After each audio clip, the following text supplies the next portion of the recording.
This is 1480 KRAE Cheyenne. Right now on 1480 KRAE, it's time for the Pro Show, featuring the only father and son sports talk show talking about the local sports scene as we take a look back and look ahead to upcoming events around our area. The Pro Show is on now, right here on 1480 KRAE.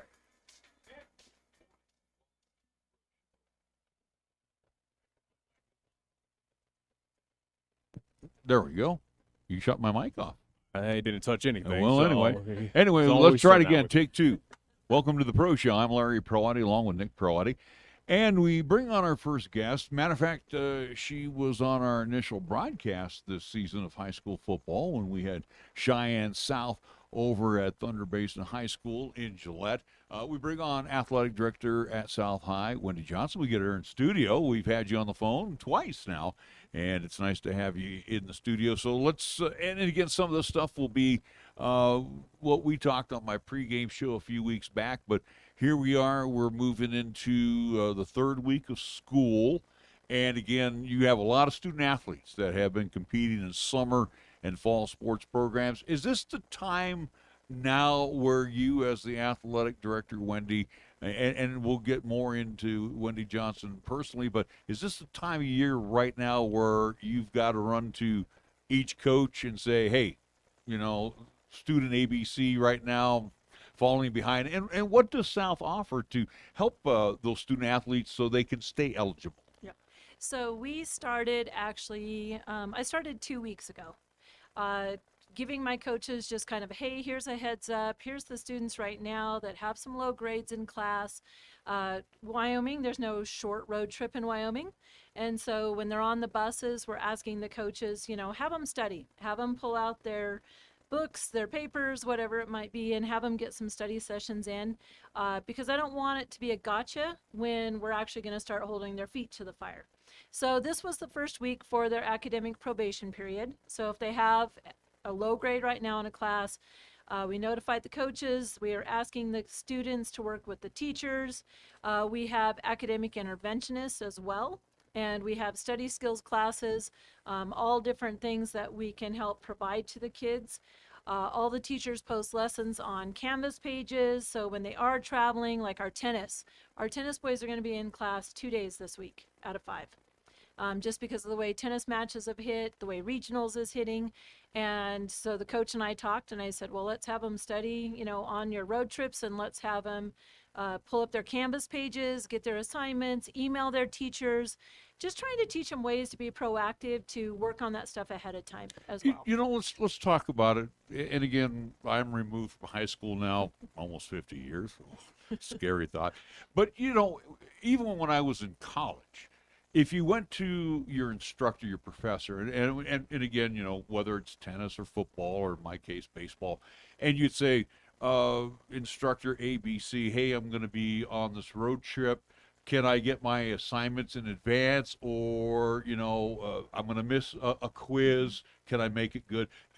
Are instructors pretty much still lenient to that student athlete if they come in and request? Yes, very much so. I talked with our teachers before our school year started and said, this is what we're hoping to do, is we're hoping to teach these kids to be proactive, to come in and talk to you ahead of time and say, I have this trip coming up. Is there work I can be doing?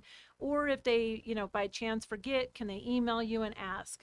Can they go to your web pages, your Canvas pages? You know, where can they access the information so that the students have the resources and can't use the excuse of, oh, well, my teacher wouldn't let me do it. And everything that I've found with our faculty at Cheyenne South, they're amazing. They're so willing to work with the kids. They're great about having everything posted for them, and have just been amazing that way. Here we are kind of approaching the middle part of September. We're, you know, approaching week 4 right now of football. Golf is already into state championships. You know, tennis, as you alluded to, again, getting into their state championships very soon. Again, fall sports underway here at Cheyenne South. Wendy, you coming in from the state of Idaho, now here to the state of Wyoming, to Cheyenne and Cheyenne South properly. And again, it's a new school, and it's a school that's right now has gone through the kind of 10 plus years of existence of, again, a struggle on the athletic side of things.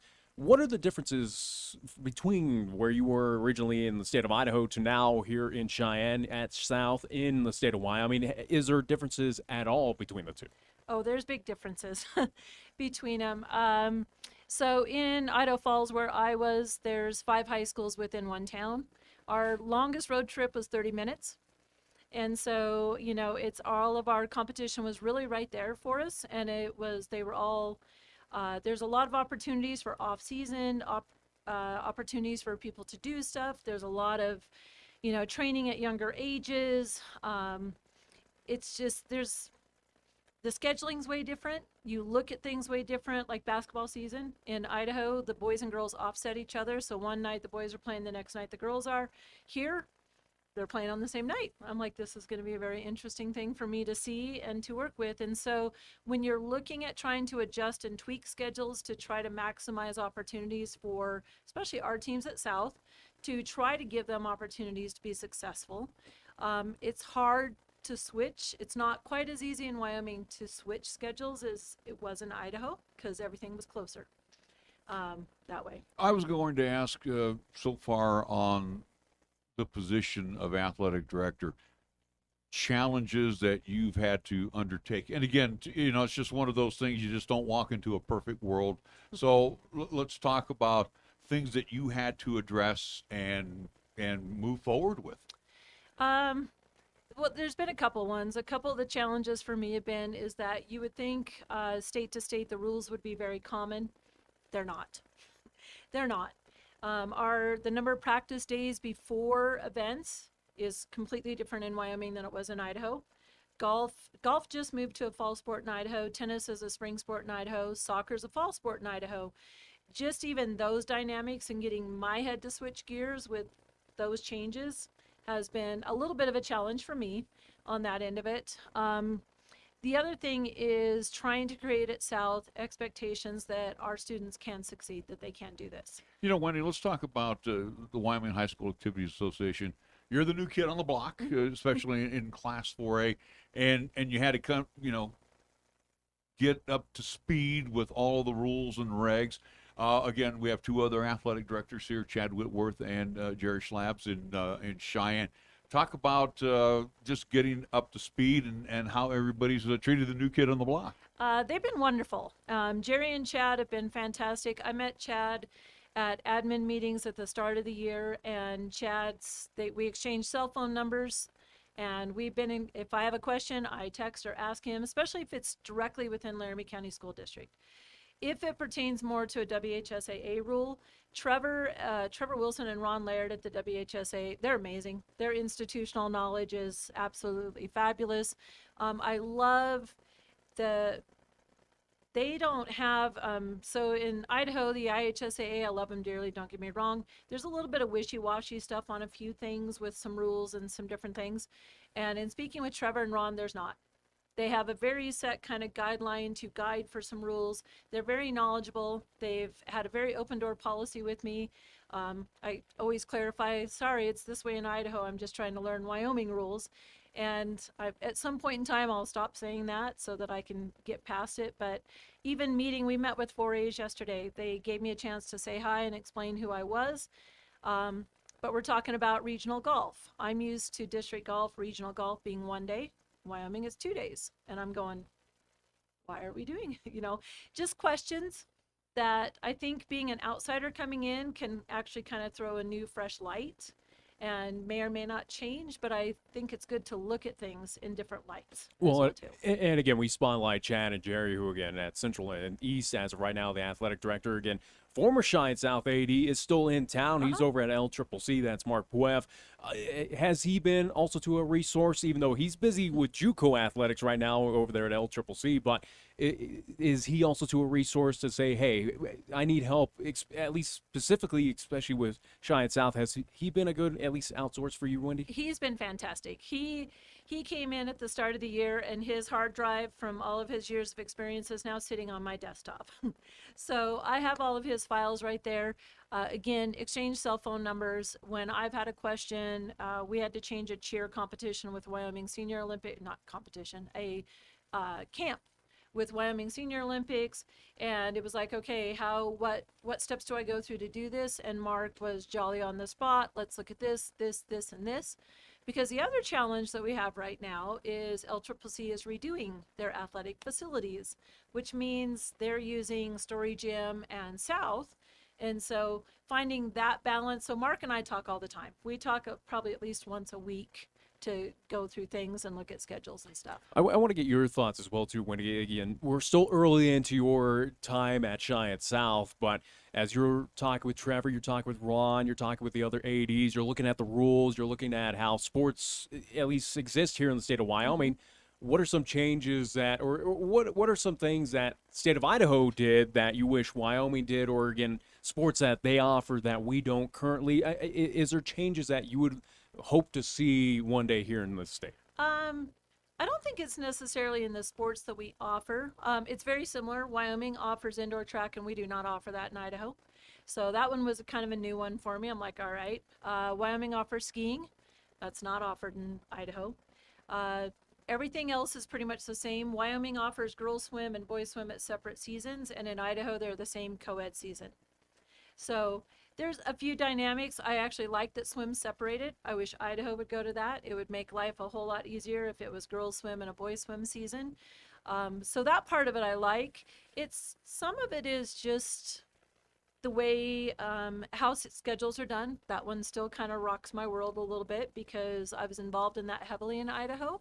And especially our freshman schedules, that one's going to take some work for me to wrap my head around and come to grips with how they do it, because I feel like it could be done better. And so far, when there's suggestions that I have, for example, cross-country regionals, they only allow so many kids to go because they only take so many scores.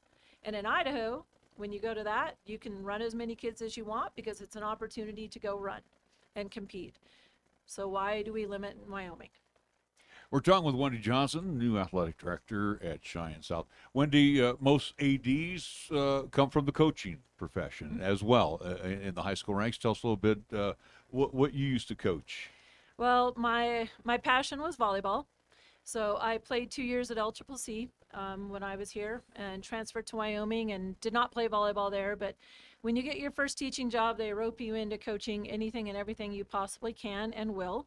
So I started out as a 7th, 8th grade volleyball coach. I coached floor exercise and I assisted girls basketball as well. And again, you look at being an athletic director, and again, you look at the principal who's in charge of the entire operation, but athletic director is right there near the top. And, you've got to deal with budgets. You got to deal with a lot of student athletes at any given time, whether it's summer, fall sports, or you move into the winter sports. Tell us a little bit as you came to Wyoming, budgets. And again, too, we know during the pandemic years, budgets got hammered a little bit because Governor Gordon asked for across the board everybody to tighten the belt a little bit. Budgets, are they a little less here than they were at Idaho Falls? And again, obviously more sports, but I mean on a balance sheet, are they similar? Completely different. So I came from an area where we don't pay, our coaches get half the stipend that they get here in Wyoming. So even though coaches are paid less than they're used to here, it's still twice as much as what they're paid in Idaho. And they offer more stipends here than we do in Idaho and more teams. So that part of it's different. The budgets are hugely different. So here I actually get a budget from my principal, Phil Thompson. He says, here, Wendy, here's how much money you have. And then I have my own fundraising account. In Idaho, basically I had to go out and plan and plot for my entire budget. So tickets that I got in on game management, that was part of my budget. We have a pay-to-play fee in Idaho, so it's $100 per athlete per sport, and 30 of it would come into my budget, 70 of it would go to transportation, stipends, those type of things. Selling advertising, all of those things are what made up my budget. The principal would give me a little bit of activity card money, and that's what I would in turn give to my programs and say, here's your money if you need to buy basketballs, if you need to buy volleyballs, whatever. If they wanted to stay overnight, the teams had to fundraise to do it in Idaho. If they want to stay overnight here, we pay for it. We don't bat an eye, and I've struggled with it this fall. You can ask my coaches. I've been a little bit, what do I want to say? Cheap? Because I'm nervous. Because this budget that I have right now has to last all the way through the spring. I've got to pay for overnight trips for soccer and softball and track. And we buy all the athletes one meal on every trip they take, which is amazing and it's awesome. And I'm glad we can do it. But man, it stresses me out because in Idaho, we couldn't do that. That would have killed my budget within the first probably 3 weeks of our season. It would have totally killed my budget. Gonna like that Wyoming high school athletics a little bit better than the state of Idaho. At least again, Yeah. we offer a little. You bit know, better. I want to go back to you personally, Wendy. Again, and I've talked with Chad and I've talked with Jerry, and they have been out of the coaching business for a while and had successful runs here in Cheyenne. Is that something too, as an athletic director? And I know it's a 365, a day, 24/7, 365 job, but is that something where inside it still burns a little bit that maybe you would like to split some time being an AD and get back into the coaching business? No. You know what? I loved my coaching. I miss the relationships you build as a coach. I had an extremely successful run. I coached for 27 years. 17 of those were at the varsity level. This gray hair's earned for a reason. Wait till it starts turning white Yeah. like mine. I was in the state championship match 13 years out of those 17 years and won it 6 times. And that stuff just starts to wear you down. I mean, it's amazing and it's awesome, but it also wears you out. And I was getting to the point where I felt like I was working twice as hard as the athletes, and I thought, I don't want to get grumpy about this. I don't want to be sour about something that's been a huge passion of mine for so long, and I can kind of switch gears. Both my daughters are coaches. One is Sheridan High School's volleyball coach, and one's still in Idaho, and I can turn it over to the younger crowd, and I can enjoy all the other sports. I have come to love tennis. I can't play it worth beans, but I love watching tennis. I love watching all of my sports. But getting out of the coaching end of it, I've been able to learn more and appreciate more all the other sports and what their unique aspects are that make them special to all the kids. Wendy, we talked about how you were kind of at the top of the food chain over at Cheyenne South. And again, you are a leader of the athletic program, which for Cheyenne South, it's a lot of fresh faces, new folks in charge. Again, we'll start on the football side with Eli Moody. Again, we know we have new basketball coaches as well, too. A few other sports have seen new fresh faces over there at Cheyenne South. And it's something that we discussed as we were getting into this, at least fall sport, especially with football over Cheyenne South, that it has this feeling of hope where, again, that things are going to turn in a better new direction at Cheyenne South, where, again, and as I alluded to early on in this conversation, that, hey, for Cheyenne South, athletics have not been there compared to East or Central here in town.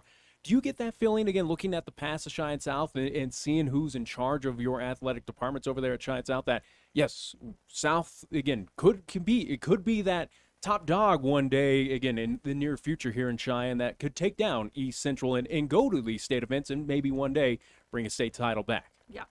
When I look at our athletes, we have a state championship cheer program. Those are the same kiddos as our other programs. It's just a matter of us developing some, I think, traditions. Some kids want to know that coaches want to build a relationship with them and that they have expectations.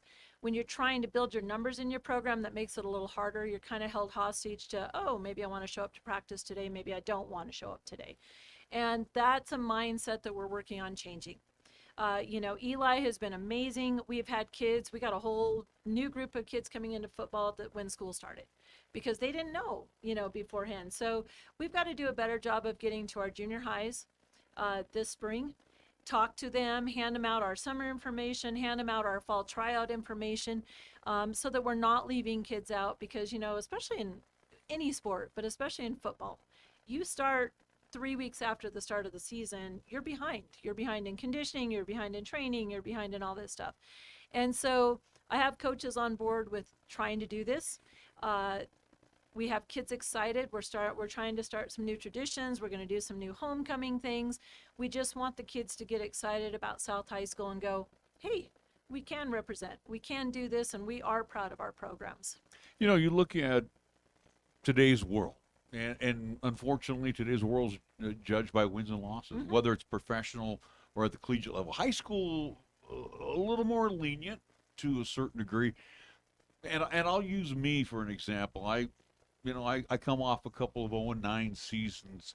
Is that something where we get together and have a discussion and find out what's wrong? Not that I'm saying you're going to drop the axe on me, but again, too, you're not there to see every program, continue to struggle. You're there to hopefully boost and again, wins and losses are always nice things to always chat about. But is that something where we would sit down and say, hey, Larry, you're 0-18 here in 2 years.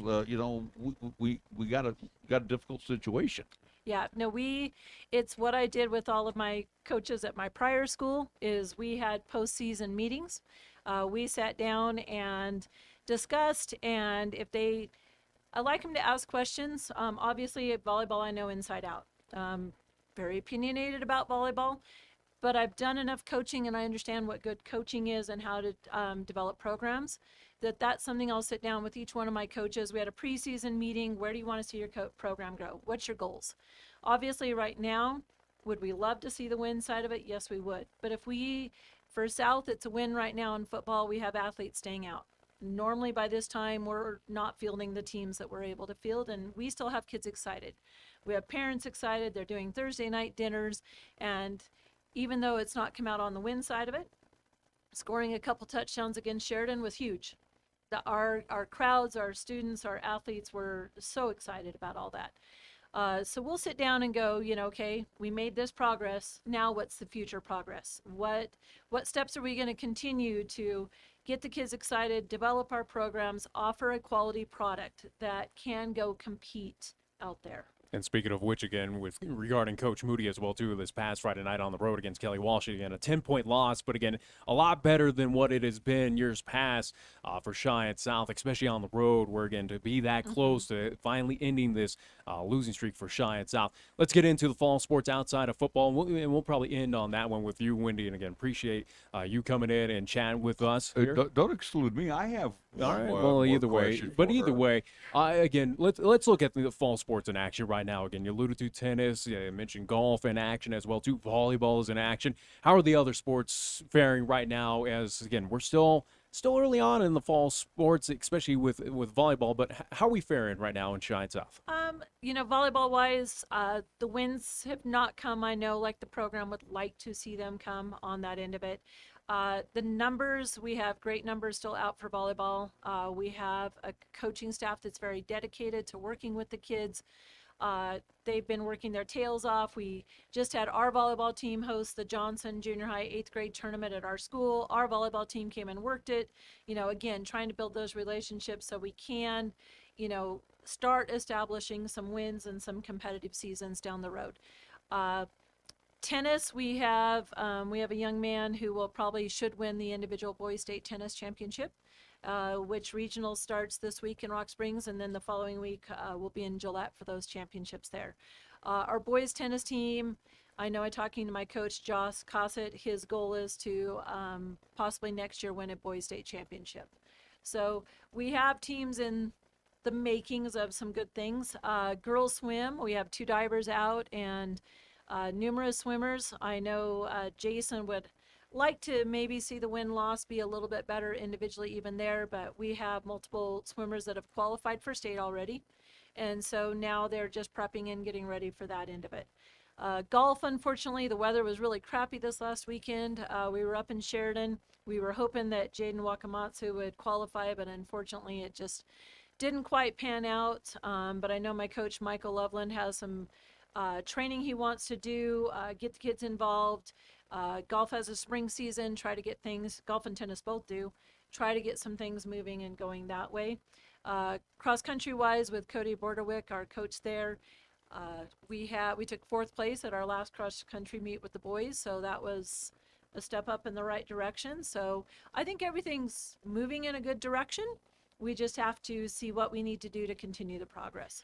You know, as I come out there and Nick comes out there to do a game, whether it's hoops or whether it's football, and we walk onto the campus, and again, you've got that daily eye where we walk on and say, this is, 10 plus years old. It's still relatively new.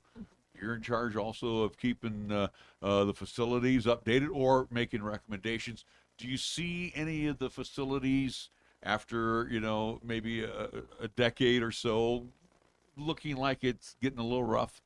Well, we're up for Central just got their turf redone. Ours is coming up. It's either next year or the year after. So our turf will be redone.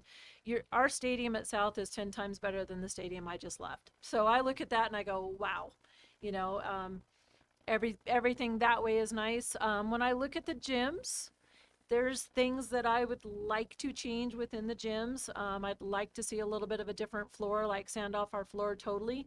And because they have new stains and stuff, they're putting on wood floors that look so much better than the paint, because paint chips and we have black paint down, and I don't like that end of it. But that's something that I have to save up in my budget to cover, because I'm quite sure plant facilities is not going to cover it for me. But that's something that I did in Idaho as well too. We redid the gym floor and redid the sound system. Our sound system is not great. You get on the microphone in our gym, because I announced our starting lineup for volleyball the other night, and I'm like, and I'm thinking in my head, this thing's terrible. It sounds like a Charlie Brown microphone in our gym, and the music sounds okay, but the microphone's terrible, which is probably speakers. We probably need to look at updating some speakers so that when you are in the gym and we're doing some fun, exciting things, you can get the crowd excited and hopping, because those are things that make a huge difference. Doing those things at Hillcrest made a big difference in the pride of our facility and the excitement of the facility. 24/7, 365, like I is. mentioned. Final thought, and again, on behalf of Nick and myself, and I know Nick already mentioned it, we want to thank you so much. We wish you all the best, too, Thank you. at Cheyenne South. This community, and when I got here in 86, and I said, 1 year I'm out of here, here it is 36 years later. But the one thing that I've noticed about the community of Cheyenne, and whether it's Cheyenne Central, whether it's Cheyenne East, or now Cheyenne South, you have to get out into the community. You kind of have to have your hand out at times. But I have seen that this community is a very giving community. And I'm assuming that you've got on the bandstand right now and said, hey, we're here. We could use your support. Yeah, Mark and Scott Noble, the AD before Mark, did a fantastic job of reaching out to the community for basically a handout, help support South on this end of it. Mark had a great list for me. I've reached out to all of those people. The donations that have come in that I'm looking at and going, hey, if I save this money and kind of sock it away, I can do some things for our facilities to kind of upgrade and, make it exciting for our students, our faculty, and our community that comes together at South. We've worked hand in hand with Janelle at Ringside Sports. She does the Southside Stampede in the fall. That was amazing. She's going to help with some of the other things to just kind of generate some excitement and some things that South, being the new kid on the block, East and Central have done with each other for years and years and years and years. And so for us to kind of break into some of that stuff requires a little bit of money to do it. Like East and Central, when they play each other, they exchange a trophy. Whoever wins gets to have that traveling trophy.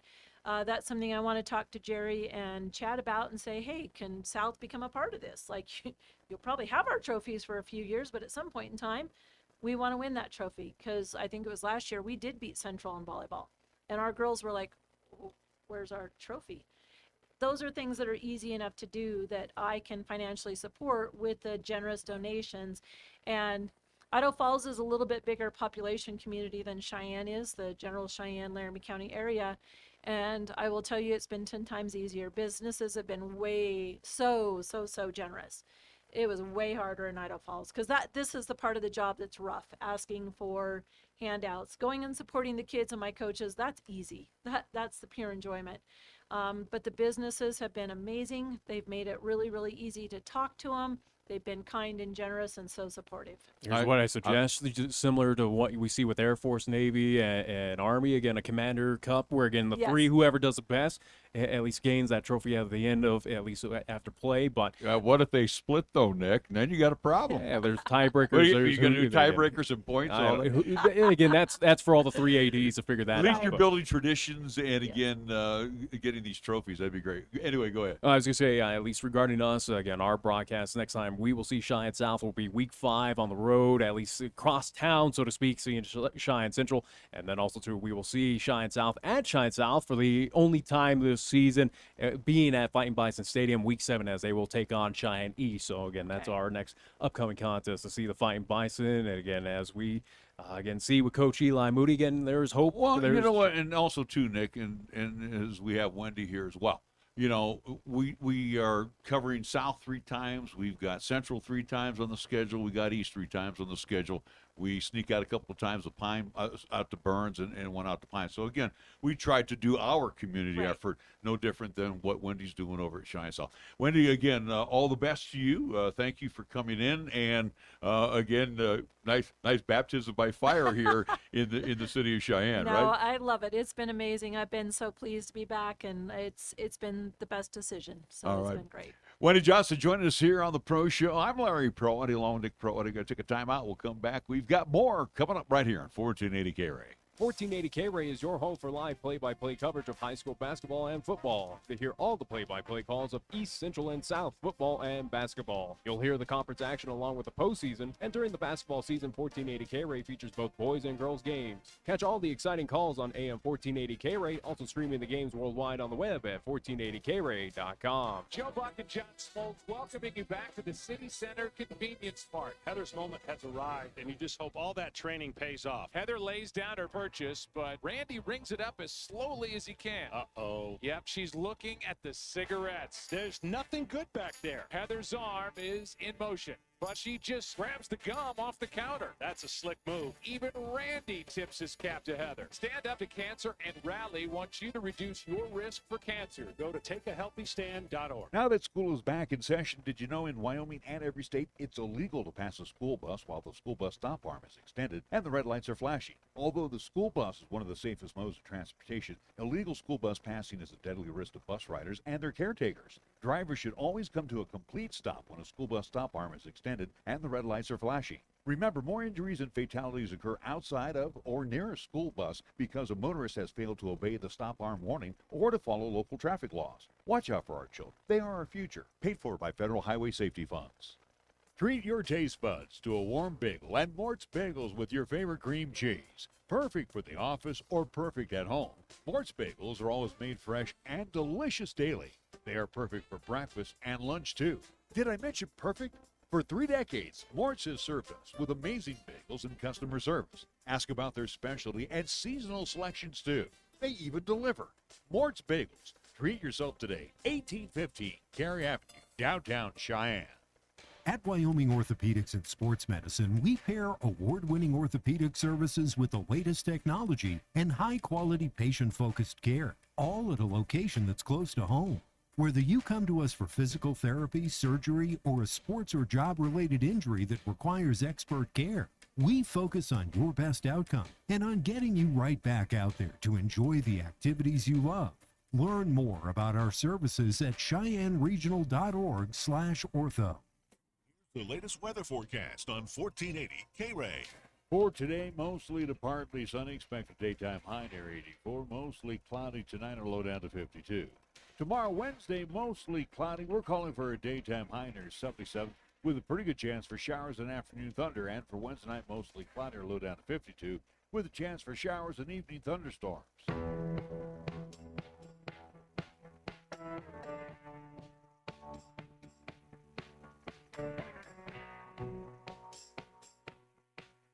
And we welcome you back to the Pro Show. I'm Larry Proietti, along with Nick Proietti. Friday night, do want to mention that we will be in town again. We will be over at the Oku-Plansher Sports Complex. We have Cheyenne East and the Laramie Plainsmen coming up. We'll talk more about that in a little bit. But let's talk about the season thus far to this point. So you have South at 0-3. You have Central at 1-2, and you have the East High Thunderbirds at 3-0. So we'll go with the top to the bottom right now. And I was talking with a friend of mine at coffee this morning, and I'm looking forward to doing East on Friday. This team has just been an offensive powerhouse. I've seen a lot of East, Central, and now South football games. Defense, I have questions on. No, I think that's all kind of mop-up type of situations where they have gotten to pretty good-sized leads, and then, you're getting some of the underclassmen in. But even with a defensive issue, and again, we'll see how this East team plays. And again, it should be a running clock situation coming up this Friday night. Unfortunately, against the Plainsmen, that again Laramie is just struggling. That they are, again, I think the Plainsmen right now. I move south above them. It's gonna be interesting to see when those two meet up. That I believe that the Fighting Bison will end that at least losing streak against them. I think Laramie is again bottom dog team right now in Class 4A. Cheyenne East, again, with the defensive issue that I believe that they have, and who knows if it's more of a wrapping up kind of tackling at least situation there, or again a secondary. Again, allowed a lot of points against Thunder Basin, but yeah, thankfully that offense was there to at least complement them and get the victory over at least this past Friday night up in Gillette. But Cheyenne East, I think even as we approach here into week 3, even though the 4th game of the season here in Class 4A, that East is your best team right now in Class 4A. Well, I want to stay on the offensive side. I've seen a lot of these teams play over the years, especially East Central, and I have to say this is probably one of the most powerhouse offensive teams that have been fielded by. I don't know about that. Well, again, we saw recent years with Great and Buell at the helm. You slap 40-plus points on against Natrona. You put 52 up against Thunder Basin. Let's be honest. So, again, you look at some of the numbers that they put up against Campbell County. Again, as much as the Camels got the victory over this past Friday night, they're 2-1 right now. I put them in, at least in the polls, at least for me as voting. I put them in the top 5, especially where, again, they're looking a lot impressive, which, again, you kind of poo-pooed them, and rightfully so after, again, that loss on the road against Cheyenne East, but we know what the Thunderbirds are right now. But for Natrona County, what we saw this past Friday night on the road against Central, Natrona does not impress me at all. They have a lot of issues. This is a team that, again, could Natrona be in that top 4 hosting team come playoff time? Maybe. Yeah. But I really don't see it. You got to find somebody to stop their quarterback. Again, you look at Keegan Bartlett and you look at Natrona's quarterback, both about the same 6'2", 225, and Central on that front side, they couldn't wrap him up. And again, I made the comparison, and again, I have to age myself, but again, he had that build of Franco Harris. You can't tackle him trying to grab him by the shoulder pads. Yeah. You had to go down low. Matter of fact, we saw a couple of good secondary tackles where they went down right low and tripped him up at the knees. But Natrona, 30 times the guy carries the rock, over 250 yards against Cheyenne Central, and their defense. And here's the deal, too. Think about their defense against they keyed on Keegan Bartlett. Keegan Bartlett was not able to run anywhere. Zeka King was not able to run. Jackson Labatos was not able to run. Central made their living in the air, and unfortunately, weather conditions. I don't know. I could throw a lot of I don't think excuses that was out there, issue. but I thought the pass protection was good by Central. They also rolled Keegan out, but Central got to get a running game.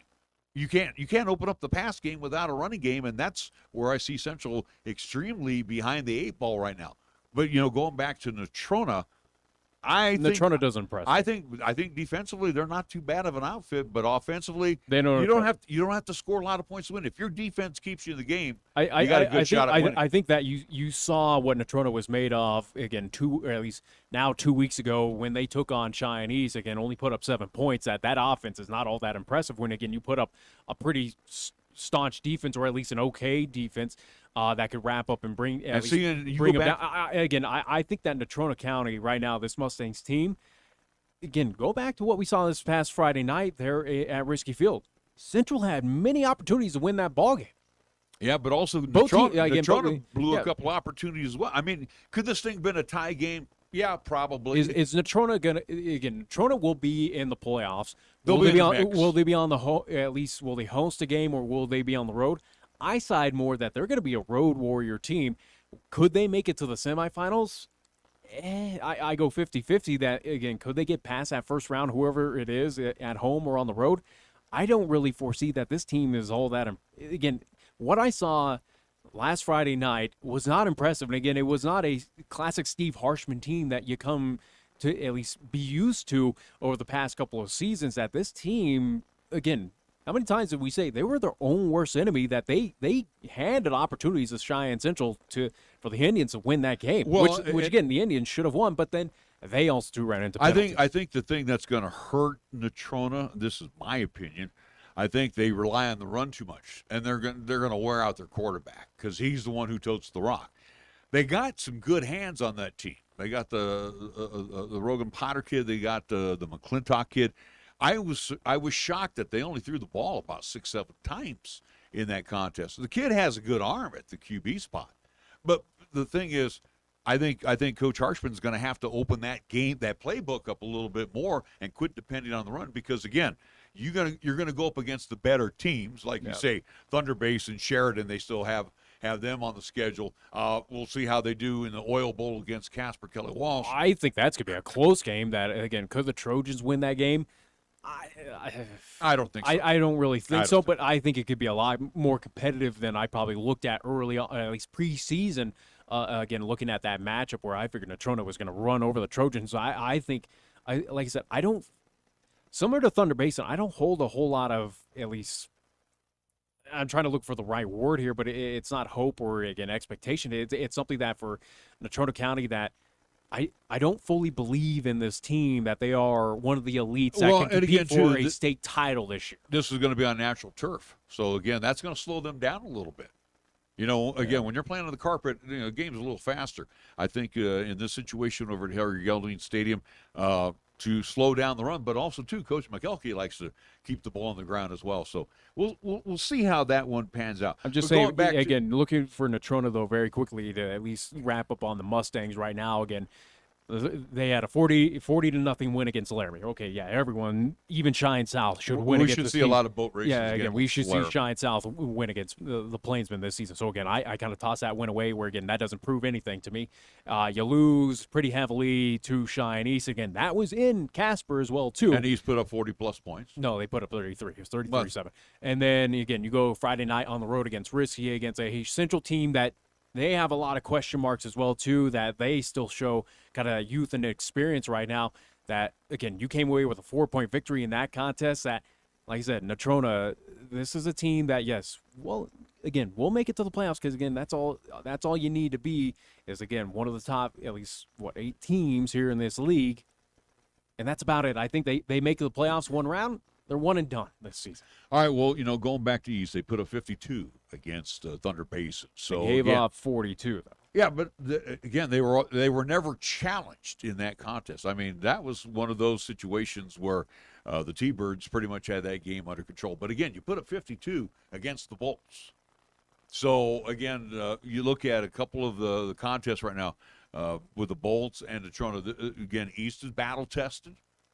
And I hate to see this game come up on the schedule, but also too it might be one of those for the Thunderbirds where this one came at the right time, for the football team itself. I hope they don't overlook Laramie, which I don't think they will.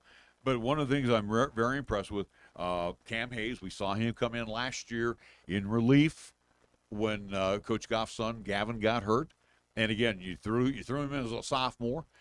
He's got full control of the offense. You got a lot of the thing that East has are weapons. Some teams have one or two.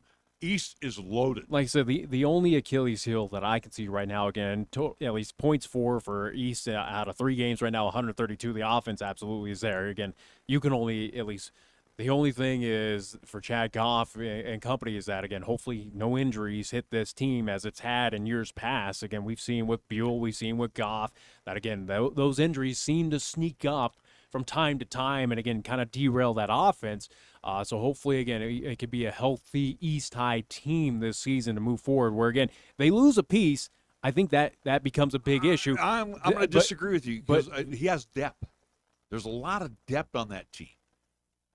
We said that last year, and again, we saw what happened when again we lost some of when East lost some of those key players. That you could see it struggled a bit on the offensive side, and I believe that's the same thing here with the Thunderbirds. That again, those starters that are out there, again, you got to aim to keep them healthy. If you start losing piece by piece, that then question marks become of how potent is this offense? Truly, how do these backups really at least step up? Well, for and again, if everything goes according to Hoyle this weekend against the Plainsmen, I think here's a situation. And again, I know Chad Goff is not going to overlook the Plainsmen in any way, shape, or form. But if East can rattle off X amount of scores early on, like Sheridan did. I mean, Sheridan scored on their first 8 possessions. Here's a situation where Chad will get that opportunity to rest those starters maybe early in the third quarter, and again, keep the health of the ball club. Like I said, right now, even though we haven't played Sheridan yet, East hasn't. That's their only last true test on the schedule, I do believe, is Sheridan. Again, I think they'll take care of Rock Springs. Rock Springs is a question mark. They're up and down. They're a hard team to figure out right now.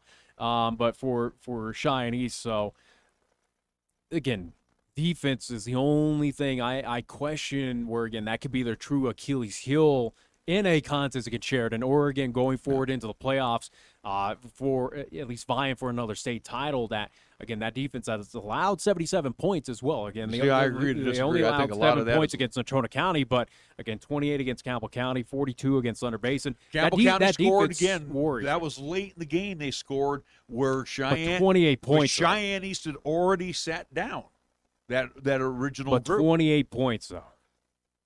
That's your second teamers in there. So again, they obviously need to which shore again things reinforces up. my fact. And now, especially on the defense side, again, if you lose some of those starters, you'll worry. You'll worry that this team could be mortal. Playing time as well too. So again, you and I will disagree on the defensive side. I think Cheyenne East is right now the top team in this. Yeah, I think right now for me, Cheyenne East, I put them as the first and foremost team that again should be vying for a state championship.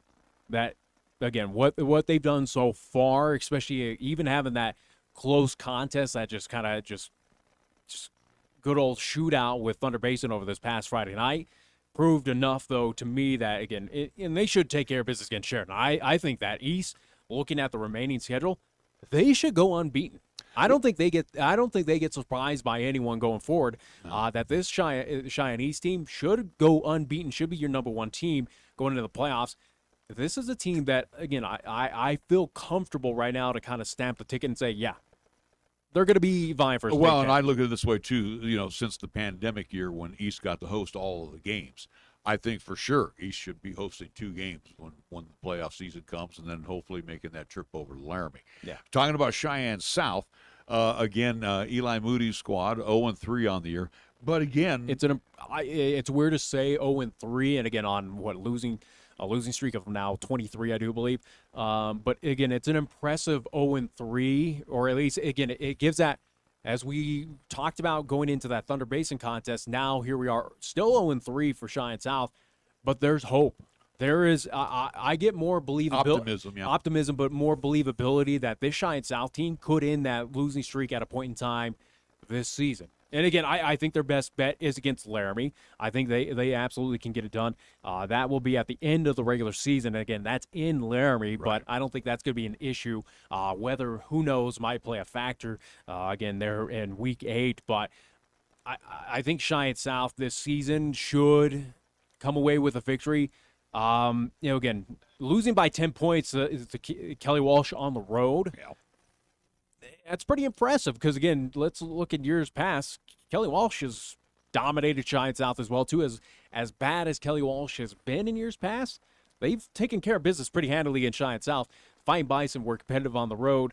Looking at the remaining schedule for Cheyenne South, again, could they be competitive in the crosstown battle at Cheyenne Central? No. Who knows? No.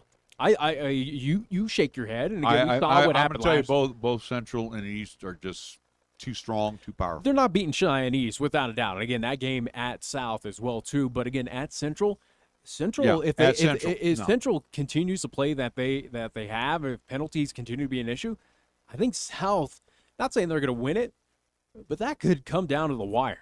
Okay. That could be a very competitive game. And Again, again, you we'll and me see. agree to disagree. I think Central is just. You were wrong about the Thunder Basin game. So again, No, I wasn't wrong about. you were saying it was going to be a running clock. So I felt it It was close. just because Trent Pakula always has a good outfit in his few years. But the one thing that I will sit here with not egg on my face, but I am glad to say, even though they're 0-3, that they have been able to play 48 minutes for 3 consecutive games. That's impressive, and that tells me the direction of the Cheyenne South football program is in the right direction. Even though they're 0-3, it's a heck of a turnaround compared to last year. Where again, it seemed like every single game was a running And clock. again, too, and we talked with athletic director Wendy Johnson here just a few minutes ago. We saw Oseas Garcia get hurt. He's their starting quarterback. He's just a junior, and again, that's a shoulder injury. We saw Weber go down, one of their top linebackers, with I think it was it the calf or the knee? I can't remember. I think it was a hamstring. It was hamstring. And the thing is, that's 2 key top line players for South that went down in week 0. So Isaiah Hernandez has had to take over, and Isaiah's 5'7". So again, they're moving the football. They're doing some good, positive things. Again, the wins are not coming yet. Hopefully, like you say, when we get to week 8 in the season, when they get Laramie, hopefully they get that opportunity to pick up their first win. I don't think East is going to be a close game. I don't think Central is going to be a close game. I'm sorry, Nick. I'm just going to disagree with you with Cheyenne Central. I think you're gonna have egg on your face in that contest. I do believe that Cheyenne South again probably won't win that game, but again, it'll be a lot more competitive than folks probably intend it's going to be between Central and South. But again, we will see. That is in week 5, again, game that we will have here live on 1480 Carry. Looking at stats so far, though, for Cheyenne South, again, points allowed, again, 42 against Thunder, 41 against Sheridan, 17 last Friday night on the road against Casper. Kelly Walsh, again, averaging about 33, or at least, 33 points per game at this point in time. A marked difference than 50 averaging last season, 58, 60. The running blocks, the season before. So offense not there yet, or at least it's improving. Again, 14 points against Sheridan, albeit that was probably in just kind of the second team or time. But again, still to get points on the board against the defending 4A state champs, I'd put impressive. Again, 7 points against Campbell County, or at least, against Kelly Walsh, and again, a 10-point loss this past Friday night. So again, South, they're moving in the right direction. I believe that, again, this team should come away with at least 1 win, and that should be at the end of the regular season against Laramie. Next, at least coming up this Friday night, they will be at home against Campbell County. This was another game that I thought that South could entertain as a victory. Again, I wasn't sure about the Camels. I kind of write that as a victory now for Campbell County. That this Camels team, a little. They're Dr. Jekyll, Mr. Hyde. I don't know. They're impressive. They're sitting right now at 2-1. Well, and again, too, you look Like at. I said, I put the Camels in my top 5 of voting this week. So again, Yeah, and again, and again, their lone loss is against the best team here in Class 4A, Cheyennes. The thing that's going well for Cheyenne South right now, and again, I hope they stay on that progression. And again, there might be a bump in the road coming down the pike when they take on the Thunderbirds. And again, the Thunderbirds don't take anybody for granted, but it has to send a message to the Triad, and it has to send a message over to the Firebirds that, hey, you know what? Football is a different feel now over at Cheyenne South, and we need you. When you come over as a freshman next year to the 8th graders, you're going to see a different atmosphere, and I think that atmosphere, if they do pick up that win against Laramie, right away is going to send a message to these young men, hey, we need you, and I think you're going to start seeing numbers grow over at Cheyenne South. You're seeing them stable at this point in time, where, again, Winnicott alluded to it as well in years past. We saw at this point in time early in the season when, again, they were losing as badly as they were, numbers were starting to trail off. Now, we couldn't fit a JV, we couldn't fit a sophomore, a freshman team that, again, we were struggling. At least, and again, that would be for Cheyenne South. For the Fine Bison, they're stable right now. So I think that's a good thing to hear, that right now they're not losing numbers. They're not gaining them, but they're not losing them. No. And again, I think it's those small steps, those small victories that Coach Moody at least talked to us months ago as he accepted the position, saying, hey, it's not going to be this year. It may not be 2023, but we're building something for 2024, 2025, for those classes moving forward that, again, let's be that competitive team here in the Triad. Let's be that best team all of a sudden here in the Triad. Well, and you got to think about this too, Nick. I mean, the program, like you said, even though it's on a current losing streak, the program over the last couple seasons has fallen just off the map. I think you'll agree with me on that, especially with all the running clocks that they encountered. Yeah. Again, you know, first victories right there are 3 games. And they've been able to play all of the games. You hate to say it again for the past couple seasons, again under at least former head coach Dan Gallis, that they were Cheyenne South was you hate to do it again because again it's high school students, it's high school kids, but they were made a mockery across the state that again they were putting up historically some of the worst seasons in not even Class 4A, but again in just Wyoming high school football history. Games were over in the second quarter against the top 4 teams. You know, the traditional top 4 teams. Well, and those secondary teams were getting you into running clocks late in the third quarter. That's what Coach Moody on our postgame show in week 0 up there in Thunder Basin said, hey, we were down 42-0 at half last year. It was 24-0 at half. So it's a marked improvement. And yes, there's hope. There's a light at the end of the tunnel right now for Cheyenne South that things are moving in the right direction and you got to carry that momentum. And what's going to help is, again, getting 1 or 2 wins and hopefully at least just ending the losing streak this season. And like I said, the best opportunity, I think, or at least game that I think they should get it done, even if it's on the road, should be against that Plainsman team. Well, and again, too, like I said, they'd fallen off, the face of the planet just because the program was in dire straits. But, again, small steps, and every one of those small steps eventually takes you up to the top. And like you said, it may take a couple, 3-4 years before we start seeing, we could start saying, hey, Cheyenne South has a very good shot this week, or they're at the Mendoza line, whatever the case may be. Hopefully it's sometime soon, especially for that program that, again, we're saying, hey, they're a state title contender in football. Yeah, it'd be nice to say all 3 of them. All right, we do need to take a timeout. We'll come back. We'll talk a little college football in the next hour. You are listening to 1480 K-Radio. This is the Pro Show. I'm Larry Proietti, along with Nick Proietti. We're back after this timeout. Happy birthday to you. Happy birthday to you. So today's your 18th birthday. Hey, Bobby, pretty exciting. Oh, yeah. I've got my whole life ahead of me. School, then a job. I've been waiting for this day forever. And when will you be registering with Selective Service? What? Oh, yeah. I don't know. I'll get around to it someday. Someday? Yeah, like, whenever I get around to it, like, I don't know. Well, Bobby, if you don't register with Selective Service within 30 days of your 18th birthday, you can lose out on college loans, job training, and government jobs. And then you'll be, like out of luck. Bobby, where are you going? I'm just gonna get online for a minute, then I'll be right back. To register with Selective Service, log on to www.sss.gov or stop by your local post office. There. Are you happy now? Very. Cowboy football returns to War Memorial Stadium to host Air Force on Friday, September 16th under the lights. Kickoff is set for 6 p.m. and it's Military Appreciation Day, so be sure to arrive early on game day for all the pregame festivities. Get your tickets today at GoWIO.com or call 307-766-7220. We'll see you at War Memorial Stadium on September 16th as the Cowboys take on the Falcons. Not sure if you're on the right track? Platte Valley Bank can help you and your finances moving forward. Having a plan to save and spend can help build your financial confidence. Knowing you have the right savings plan can help build your financial success. With free tools like online banking and helpful products like automatic savings plans and budgeting tools, you are in control of your financial future. Start saving today at www.pvbank.com. You belong here. Platte Valley Bank, member FDIC. Hey Cheyenne, it's Lee at Absolute Flooring. Are you ready to get that new floor you've been waiting for? Wait no more. Mohawk's summer sale is here.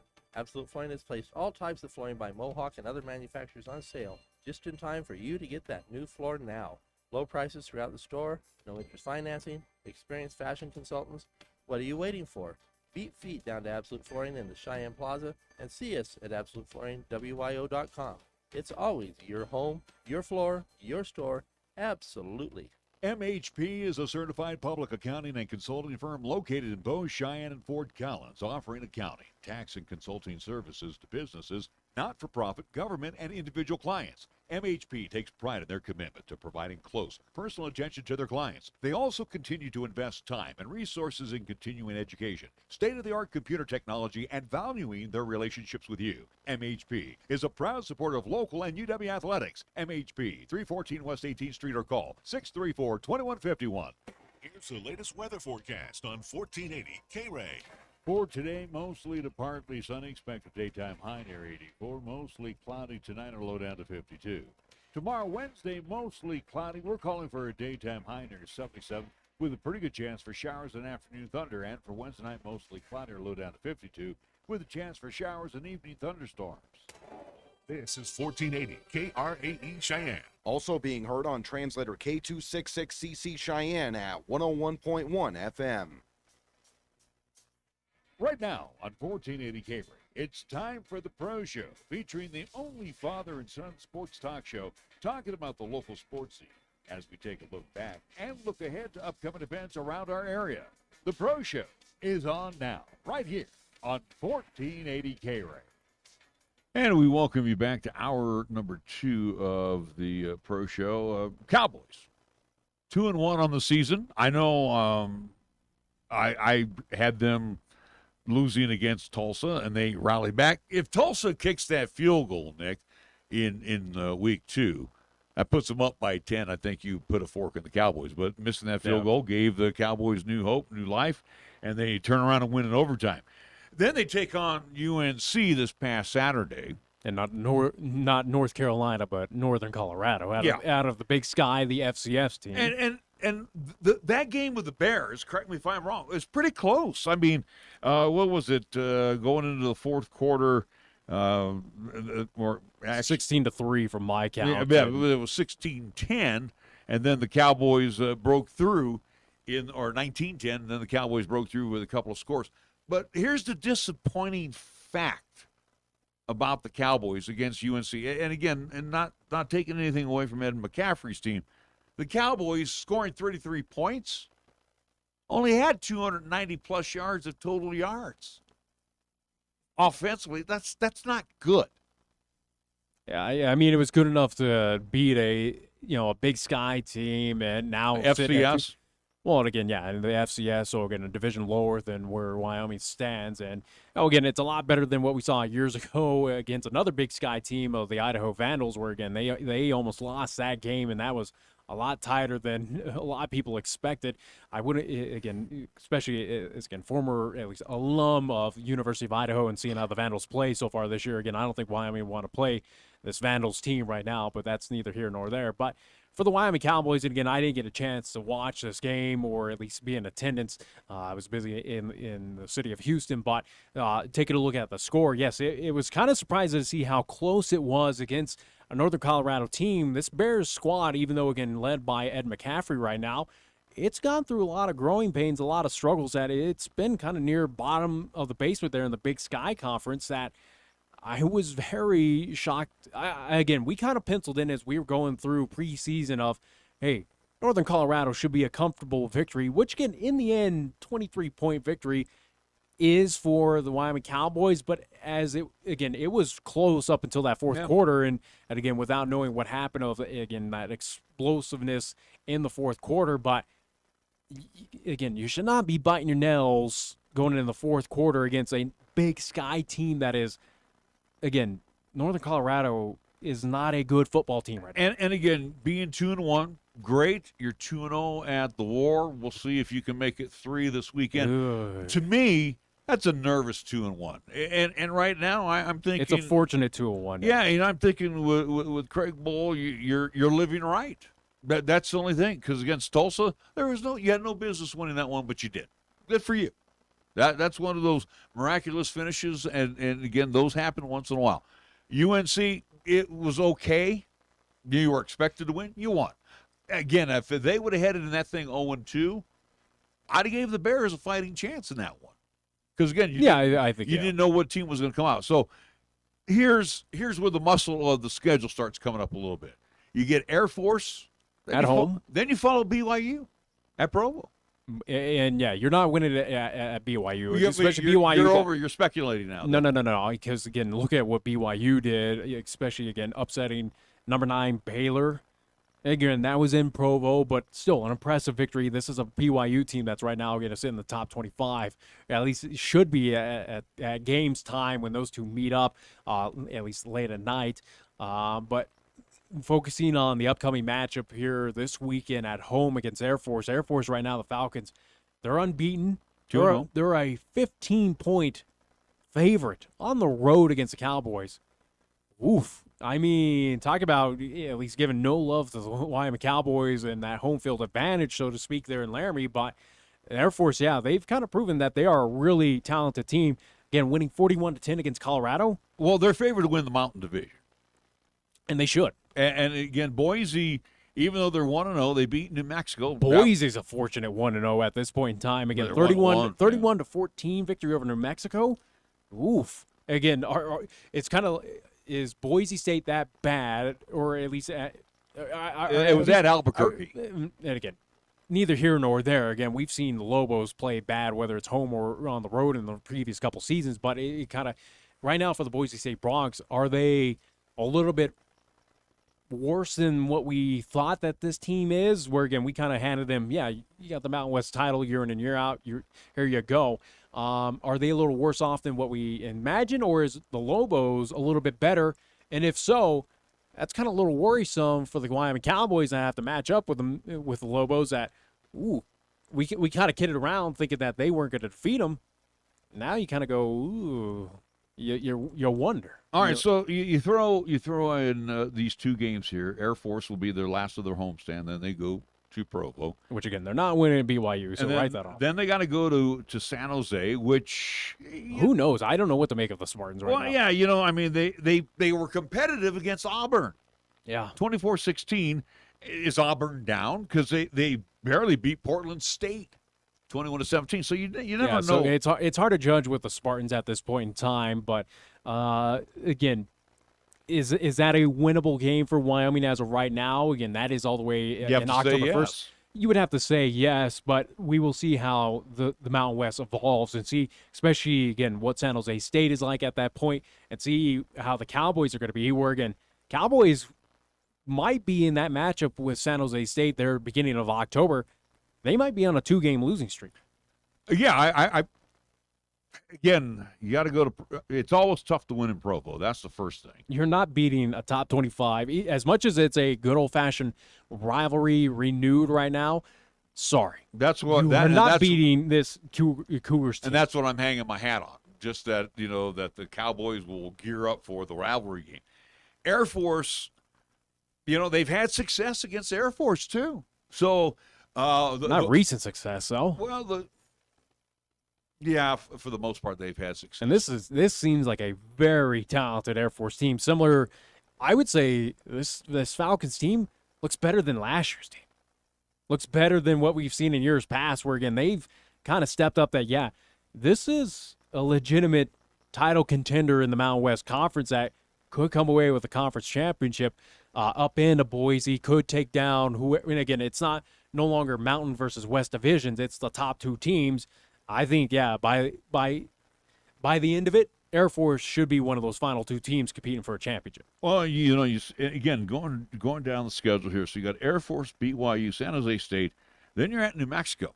Now, that's a team you struggled against. I have no idea. Yeah, you've been struggling against New Mexico for years. You have Utah State at home. You go to Hawaii.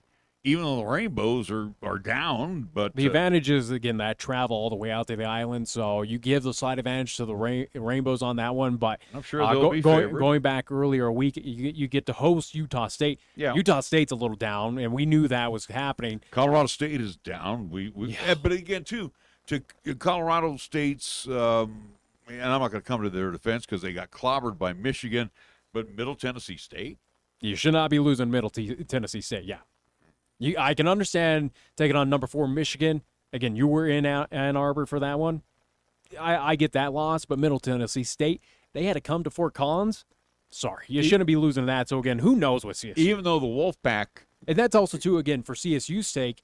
Again, how many times have we said in the past couple seasons, oh, okay, we write off CSU, that Wyoming should take care of business.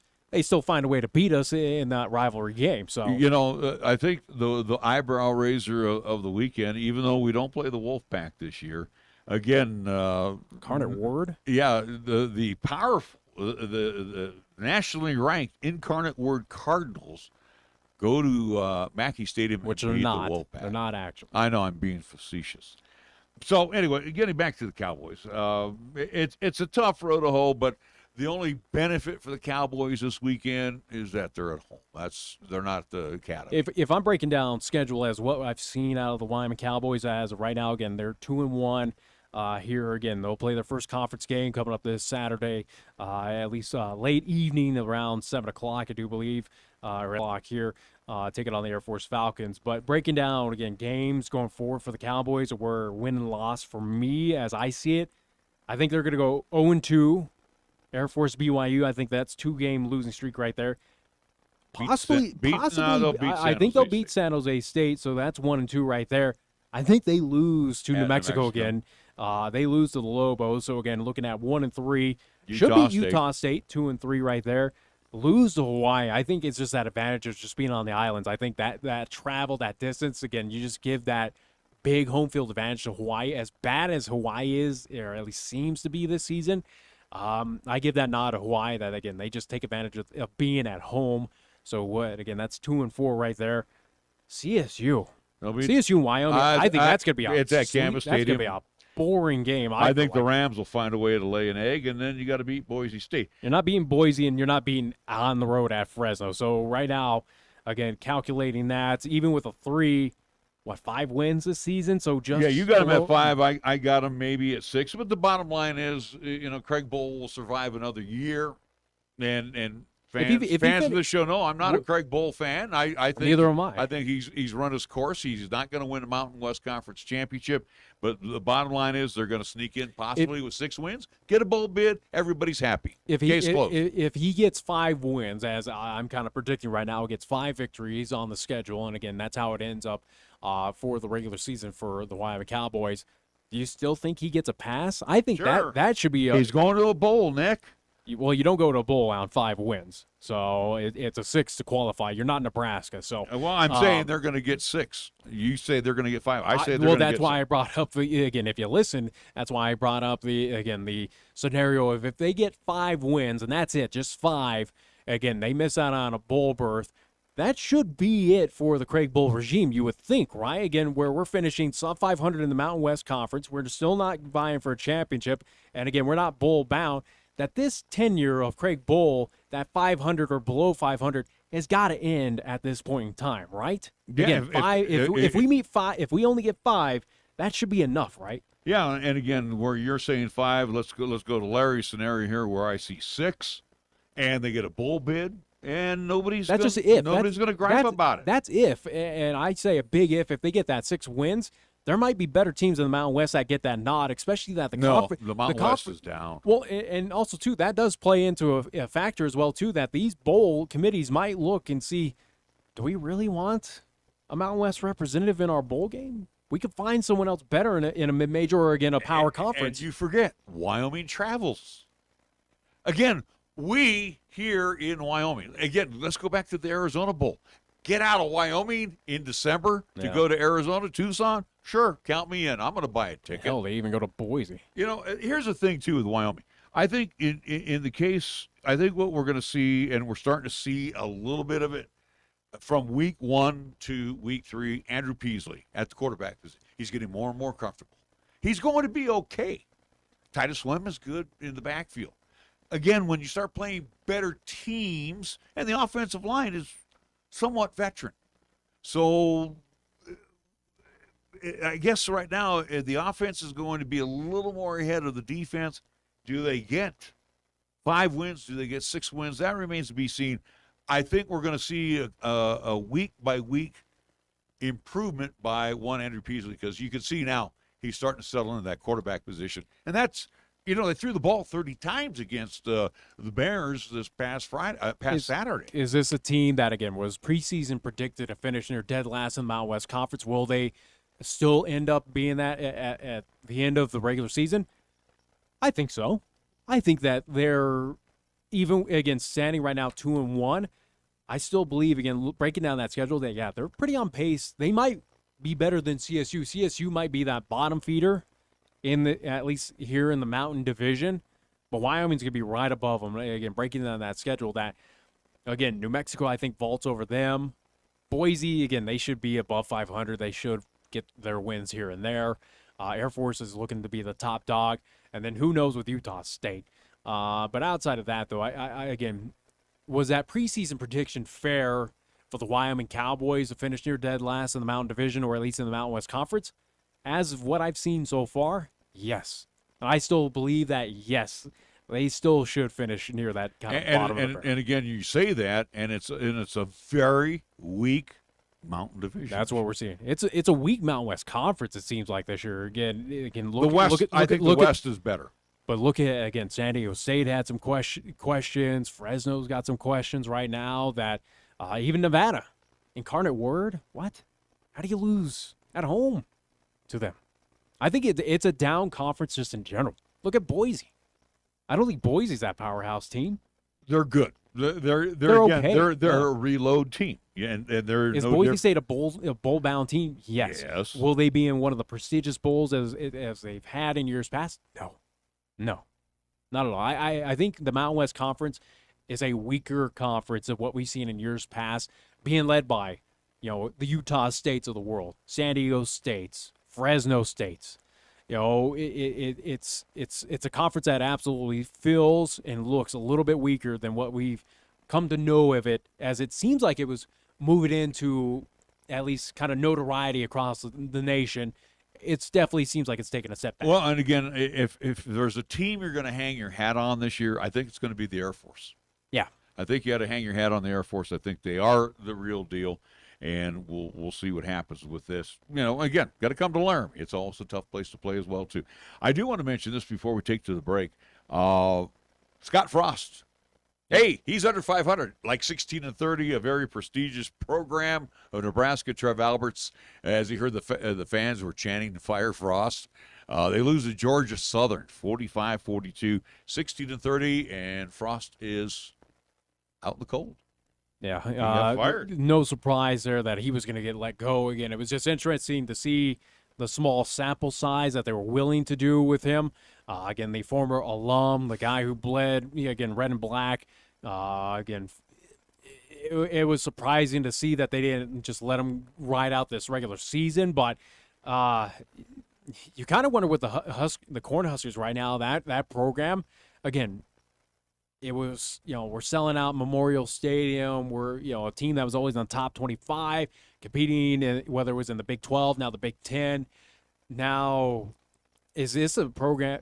You kind of wonder when Nebraska's going to be the Nebraska of old that was vying for national championships. Yeah. This right now is a program that is far from it, that it's going to take a miracle to get them back. And it's interesting on the firing of Frost is that it was about 3 weeks before his contract buyout was going to be halved. So, I mean, this is alumni. This is dollars and cents that we're speaking at Nebraska, in addition to the Cornhuskers being beaten by Georgia Southern and Frost being 16-30. There was a lot of factors that were involved to saying adios to Frost. And again, the contract buyout there is at full value. It's not halved. So, but again, here's the difference. Lincoln under Frost 16-30. We sat here with Craig Bowl for years, and we're still under 500. Again, in his time with Wyoming, he is still under 500 overall, and no Mountain West championships. He's and he's making over 500 overall, and bucks. in the conference record as well too. So. And again, the thing is, that's also too, again, the difference between Nebraska. That, again, when you think Nebraska football, you think of national championships. You think of, again, prestigious bowl appearances of the Rose Bowl or whatever it may be. That, again, it's got storied history compared to Wyoming that, again, it's losing seasons. It's making it to the Potato Bowl. It's making it to The Arizona Bowl. Yeah, again, whoop-de-doo. But again, for Cowboy fans, I get it that, hey, again, there's not that history that Nebraska has. And if Craig Bull's getting you two Potato Bowls and a Poinsettia Bowl and, this and that, and moving players up to the NFL as much as most of them are kind of sitting on that practice squad, it's something that, all right, you're going to take it because anything else beside it is pretty much sitting in the bottom of the basement in the Mountain West Conference as being kind of a laughingstock. So, again, I get it to an extent. But if Wyoming wants to make that next step, and we've said this for years, or at least I have, that, again, Craig Bull's not going to be that guy that's going to lead you to the next level. That's not going to lead you to, again, a Boise State notoriety or level. You got to find someone, and whoever that may be, to get you that promised land. Craig Bull's not going to be it. And we've gotten a fairly decent sample size that, again, he's a 500 coach. No, he's not. He's under 500. He's under 500. He's not going to win a Mountain West Conference championship anytime soon. We've given him many a year to develop players in his system. And we've had those players that, again, have developed. We've given them year after year. They've grown older, year wiser, bigger, stronger, faster, and still haven't panned out. That this is, again, you know what to expect out of Craig Bull. This time has got to come if again, that athletic department, including with AD Tom Berman, if you want to get the Cowboys to be, again, winning conference championships, if you want that football program to be kind of similar to a Boise State or at least be kind of nationwide known, Craig Bull's not going to be the guy. But who is, I don't know. Well, here's the deal. Bull, as of today, before Air Force, he is 47-51. So 4 games under 500. He's actually done better in non-conference than he has in conference. He is 27-35 in the conference. Yep. And he's expected to go under 500 again this year. And it's not like those losses as well, too, in the conference are against, again, the likelihood of Boise or, again, a San Diego State or a Fresno or, again, you expect that those upper echelon teams are going to beat you and go forward from that. No, it's losses a couple of years ago to CSU.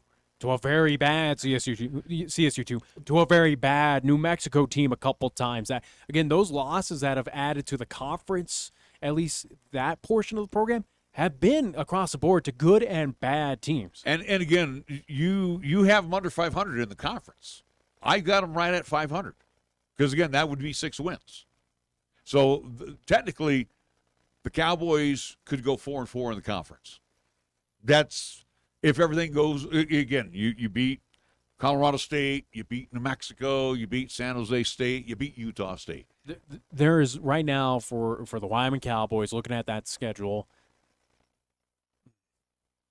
and again, looking at some of those victories that I kind of at least handed to them, I would comfortably say right now, including New Mexico, including CSU right now, there's not a game on that in the conference schedule that is a guaranteed victory. No, and you got to beat New Mexico at Albuquerque. You got to beat the Rainbows. No, you got to beat New Mexico at home. You got to beat the Rainbows at Hawaii, and that's almost again good teams I've seen lose on the islands. So it's just a murderous trip. Again, talking about CSU, your rivalry game, you should beat them. Who knows? San Jose State, you should beat them. Who knows? It's in California. So, again, I'm giving them a 4-4 mark in the conference. And they're going to go 2-2 in non-conference games. That would be, losing at BYU. So the point is, 6-6. Here it is. You're still not above 500. Yeah, this Saturday is going to be a true test to see, or at least a good understanding of what conference play is going to be like for the Wyoming Cowboys, to see is Air Force for real, which I think they are. And how bad, if Air Force is for real, how badly do they beat the Cowboys? And again, how little offense is produced by the Wyoming Cowboys? There's a lot of questions that could be answered, should be answered coming up this Saturday. But I think this is, again, we talked litmus test. This Saturday at home against Air Force is a big litmus test for both teams. And I think, again, solely for both teams. to see where they kind of stand. Again, if Cowboys, who again are a underdog at home by 15 points to this Air Force team, if they are to lose, if they are to cover that spread, and again, if they are to lose even by more to this Air Force team, it wouldn't surprise me.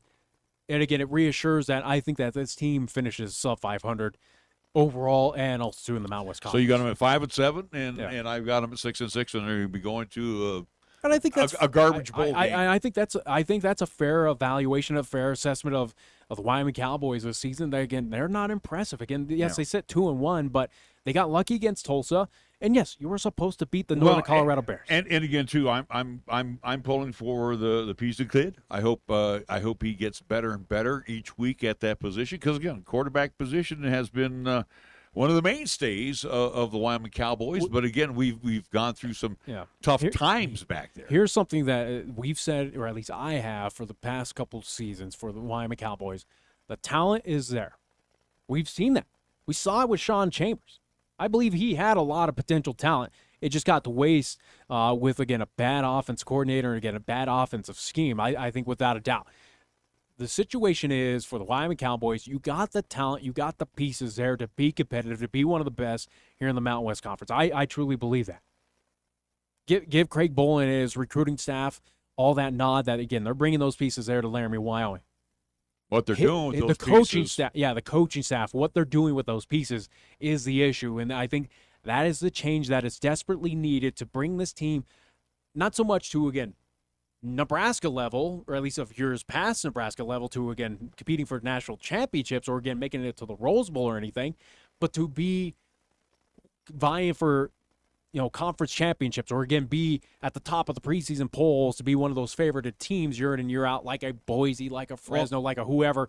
Again, the coaching change has got to start, and it starts at the top with the main guy. Even though Nebraska's down, we still haven't been able to beat a Nebraska. We still haven't been able to beat a Colorado Buffaloes team. You beat a Mizzou that, again, was pretty terrible in the SEC when you beat them.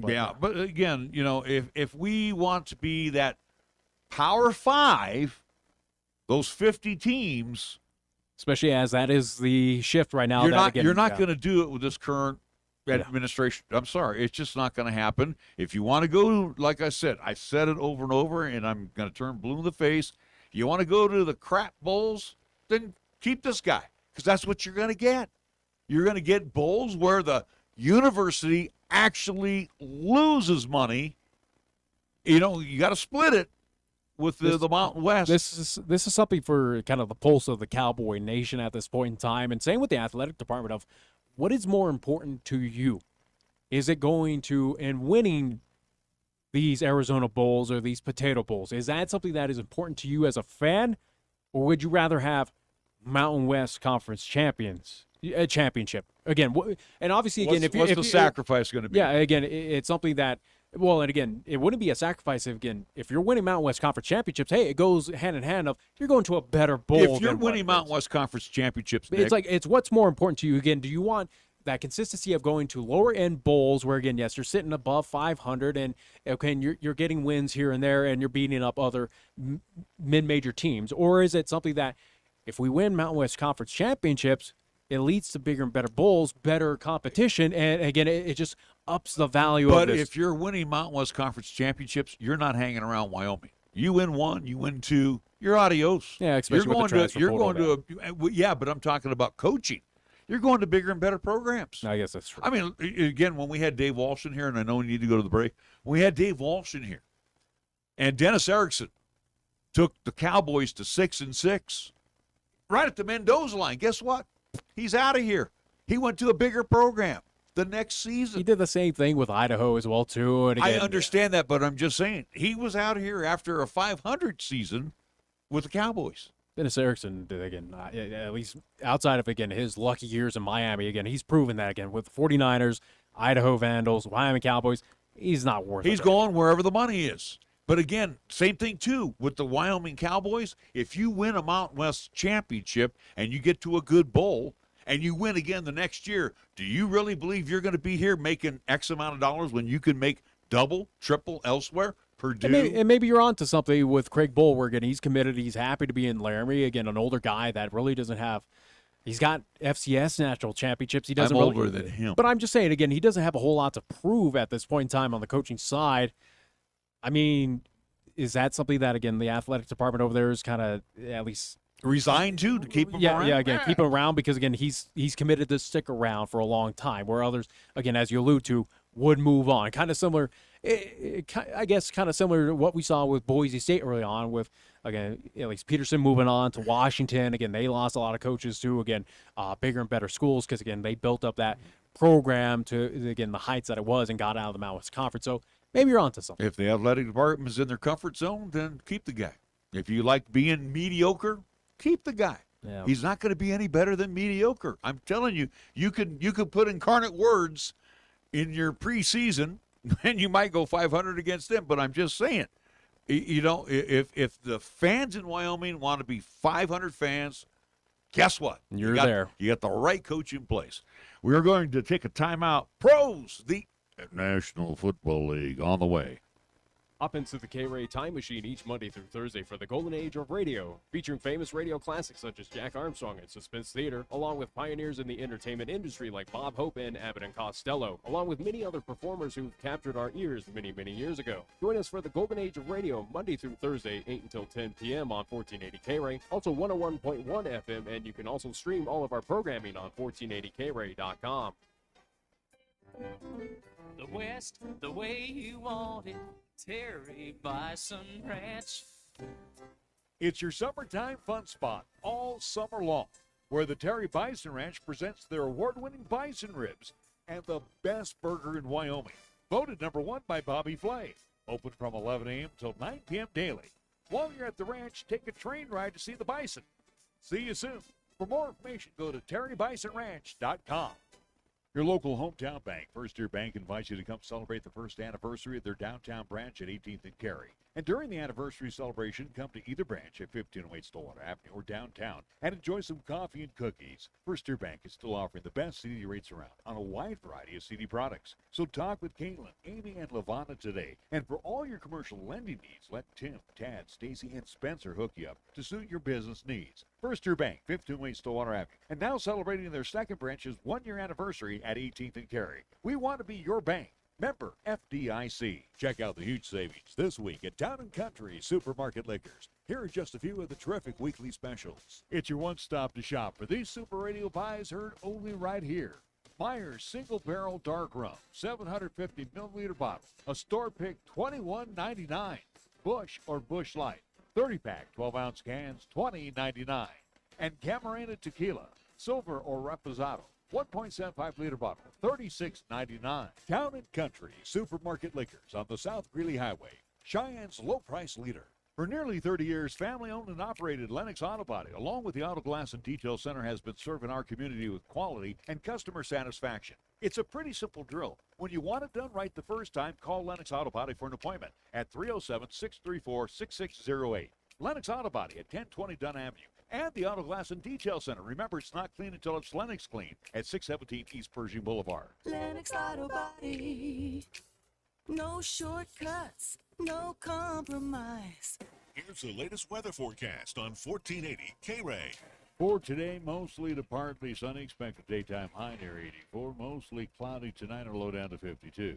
Tomorrow, Wednesday, mostly cloudy. We're calling for a daytime high near 77 with a pretty good chance for showers and afternoon thunder. And for Wednesday night, mostly cloudy or low down to 52 with a chance for showers and evening thunderstorms.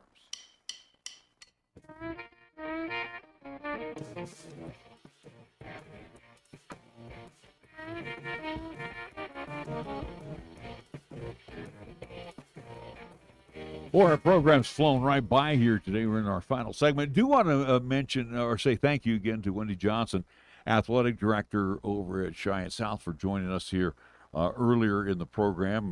Good conversation with her again. Nick, having this being recorded as well as we're live, and you can catch the upload later on to hear what Wendy had to say about South High and athletics. I do want to say this, though. I'd be remiss if I didn't drop in baseball. No, I'm not going to talk about the Giants. No, I'm not going to talk about the Rockies. I'm going to talk about Aaron Judge, and I'm going to get your feel on this. Here we are with about 3 weeks of the season left, Aaron Judge hitting .307, about 121 RBIs, 55 home runs. Does he break Roger Maris's record? And that's a Yankee. He's not going to break Bonds' record, but does he break Maris's record? I guess. I mean, you don't really care. Not really. I've checked out of baseball as much as I this past weekend went to an Astros game, but it was more so just kind of fun to just say that I've been to Minute Maid Park. But again, outside of that, it doesn't have that the historical value of him, this drive to at least beat that Maris record. It doesn't have that feel as what it was, late 90s, 2000s with Bonds, or again, that race between Sosa and Mark McGwire, where again, you're putting up just circus numbers at this point in time. The steroid era. The 73 by Bonds. Again, that had a lot of flair, a lot of flash. This one, again, it's if he breaks it, cool. Well, again, it's not the true record where, again, it's still a part of the history books that, again, is that 73 by Barry Bonds. Yeah. See, here's the deal. And I was talking with a friend of mine this morning, and I listened to what he had to say. Same thing, too, where he's saying, well, Judge hits a pop-up to right field, and in most ballparks, it's an out. It's a short porch at Yankee Stadium. Well, when Roger Maris hit 61 home runs, it was only, 293 down the line in old Yankee Stadium?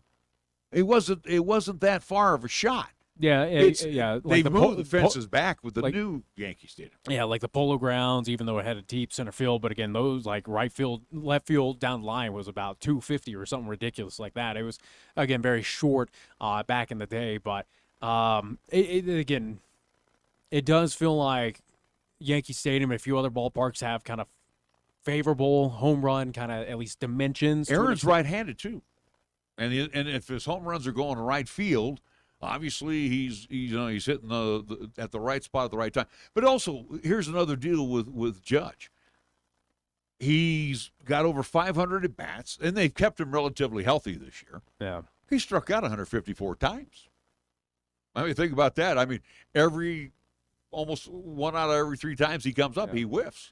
Either way, again, this whole thing. I hope he hits 62. Yeah, I personally don't really care. Could care less about the Yankees. Again, I don't think it's anything that's going to be too historical value. I think, if anything, it'll help his MVP probably vote, as we saw with Giancarlo Stanton. But you said it, though. The pennant races are dull.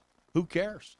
Dodgers winning, right? Yeah. Cardinals and Milwaukee. Braves right now, Mets. Yeah, pretty much I think we set the National League. Let's go to the American League. Astros, yeah. Who knows with that team? Again, they lost. Maybe the Mariners get in. Mariners are the only kind of surprise team this year, or at least kind of seem like a fun team to kind of root for because they are kind of that underdog-ish. White Sox, Cleveland. Yeah, but either way, again, it seems like MLB right now is kind of overshadowed. And again, I don't want to spend time on this because, again, we need to get the NFL. Yeah. But MLB did announce recently rules change coming in effect next season. Again, pitch clock will be there to fasten, kind of quicken up the pace of the games.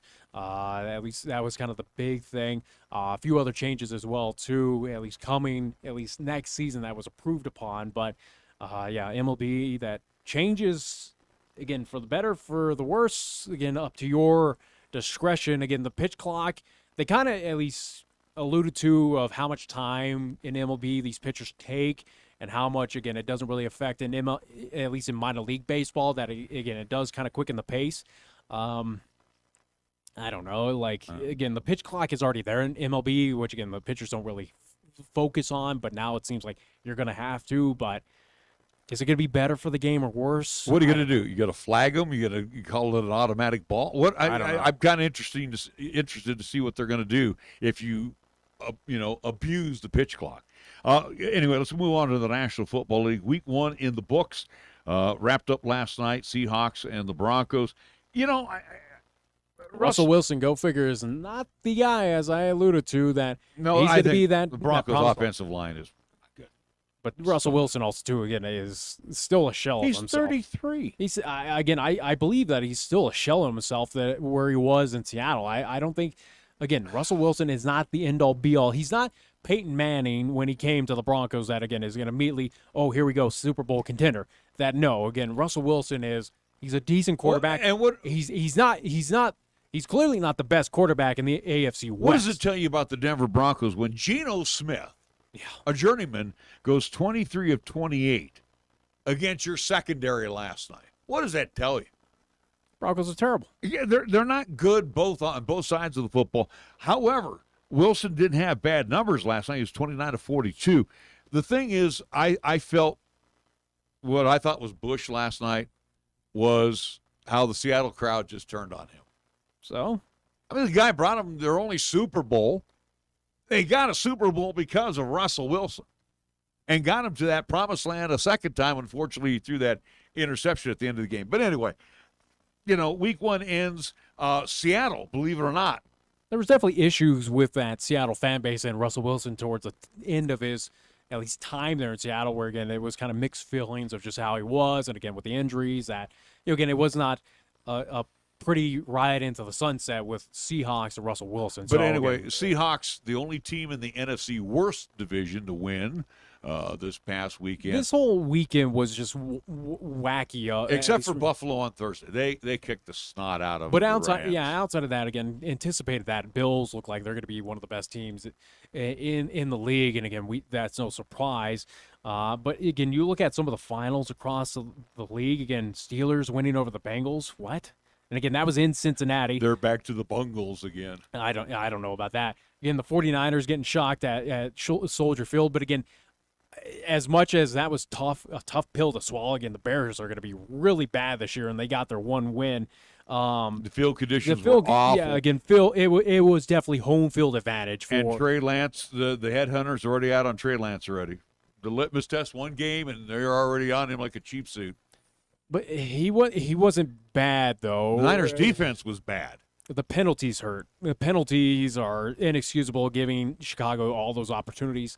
The penalties, got to get shored up. But, again, 49ers, I don't read too much into that loss. That, again, Niners were in bad shape, that they couldn't be still a Super Bowl contender. Again, it was just the terrible field conditions there at Soldier Field. Again, the penalties as well, too. It was just a combination of just factors that just played against the 49ers. Again, Trey Lance did not play all that bad. He was 13 to 28, 164. Again, in a monsoon, essentially, and again, Yeah. a field that looked like it was about 10 feet of water at this point in time. But it is what it is. Looking down at other surprises. How about the tie? Yeah, Colts I was there and the for that. Texans. I was there for that one. Again, Colts Houston there at Energy Stadium. I was 4 rows back. Gotta love it in overtime as well, too. And it's similar to what we saw Monday night. Again, teams being not so aggressive. Colts, same with the Texans. Again, overtime, you realize that, hey, you got 10 minutes on the board. All you got to do is get some points on, and, again, you win.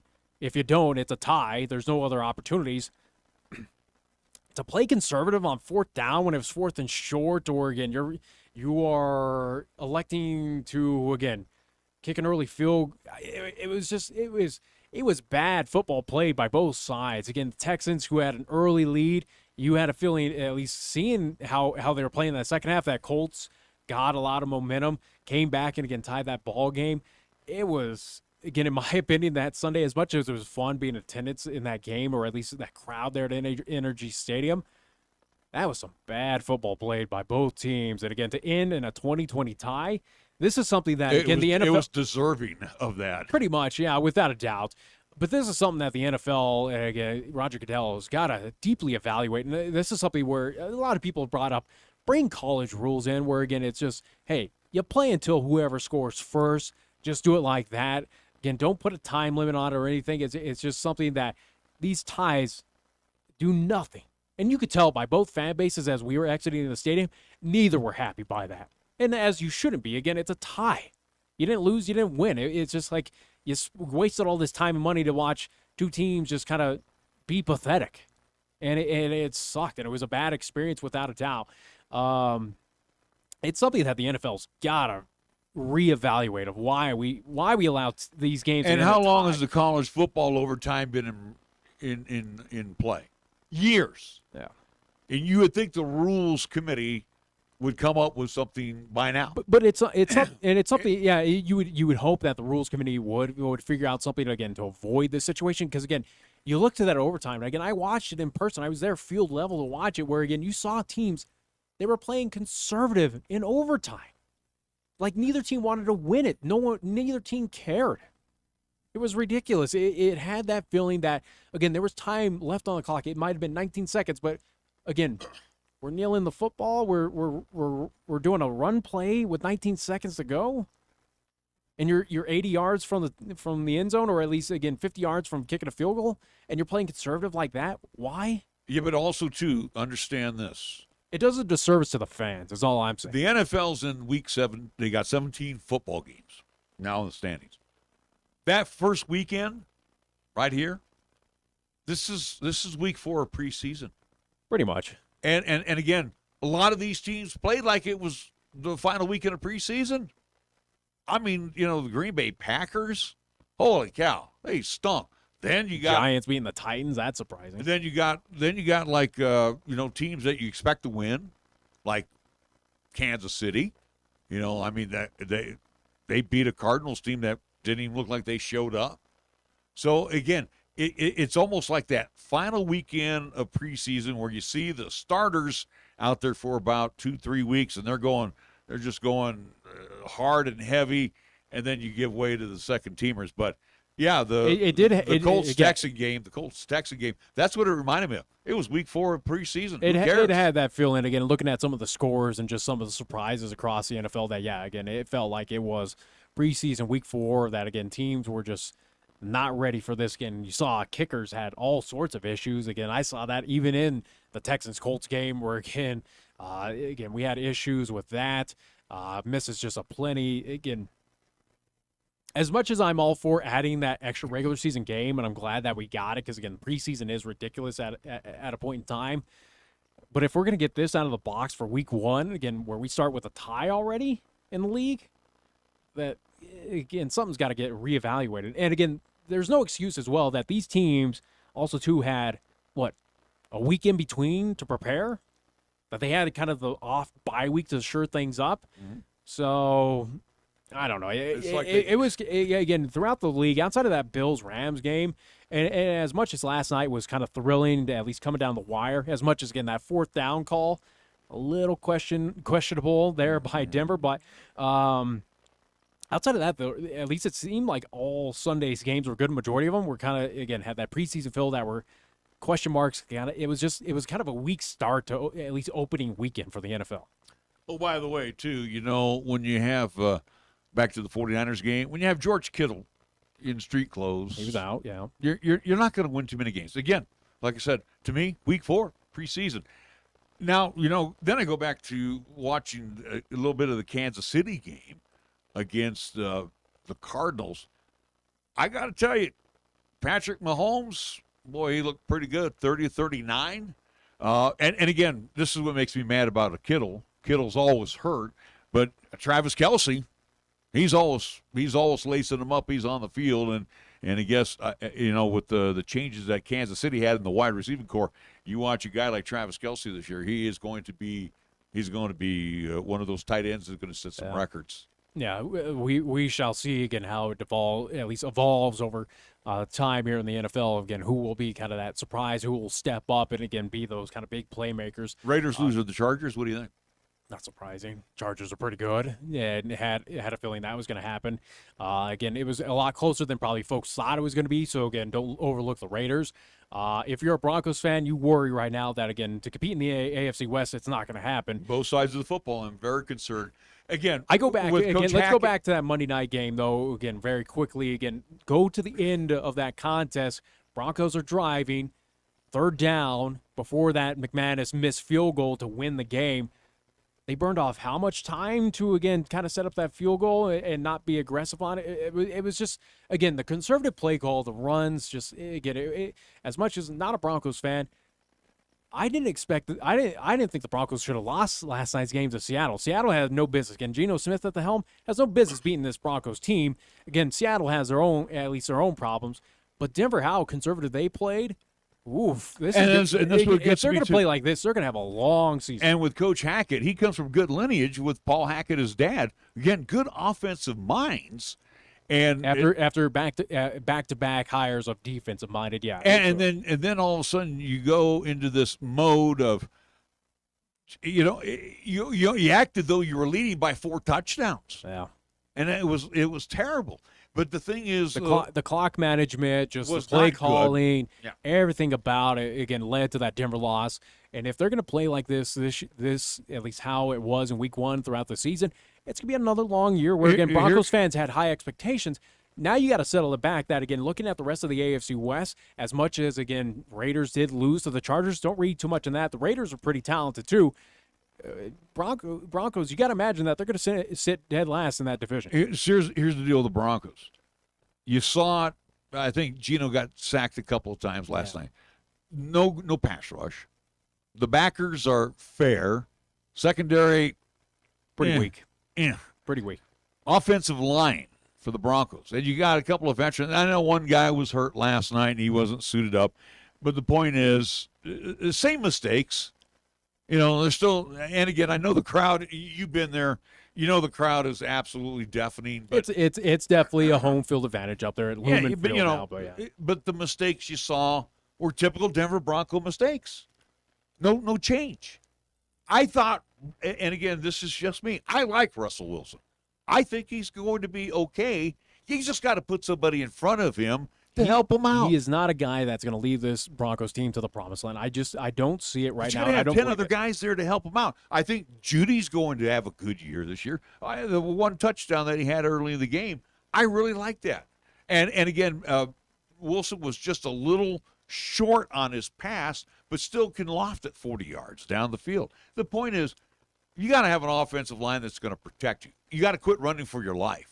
Yeah. And again, it's not just Russell Wilson.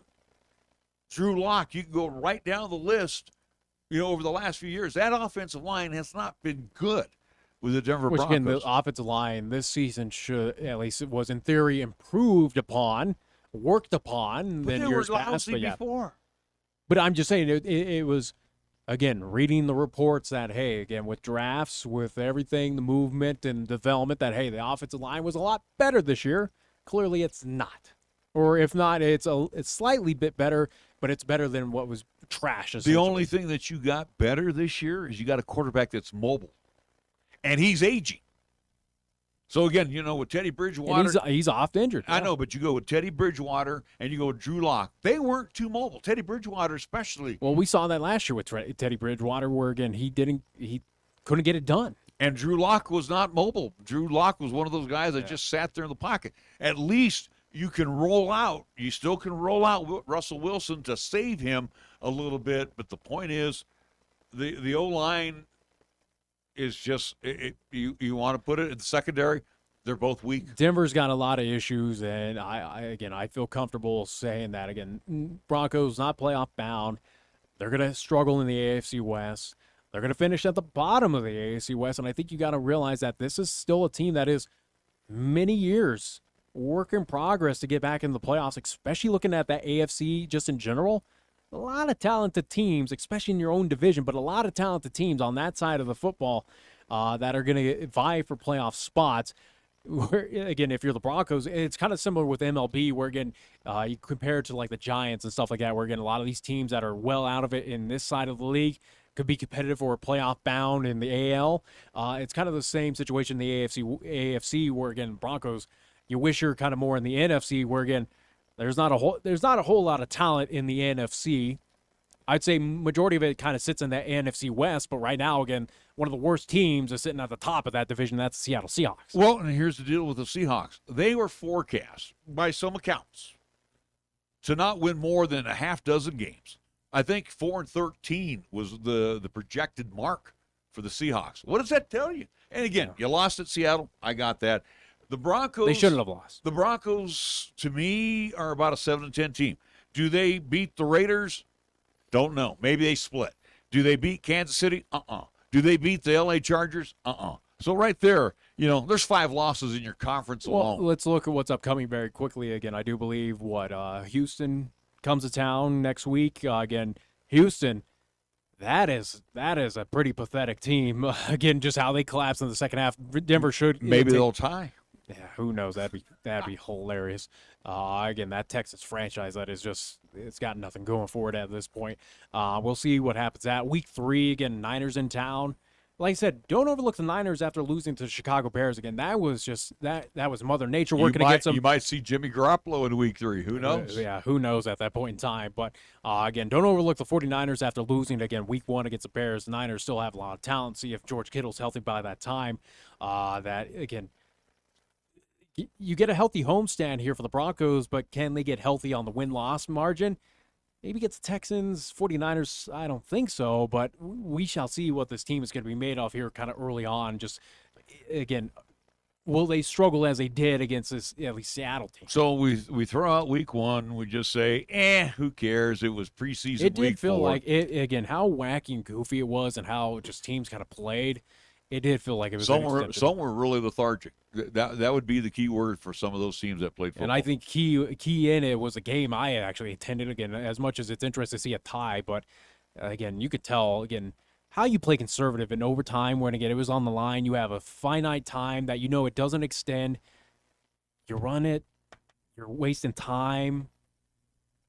I just don't get it. There's got to be a change. All right, well, we're going to wrap things up here. We want to remind you, coming up on Friday evening, we'll be at the Oakey Blanchard Sports Complex. Our first look, officially, at the Chinese Thunderbirds. They will take on the Laramie Plainsmen.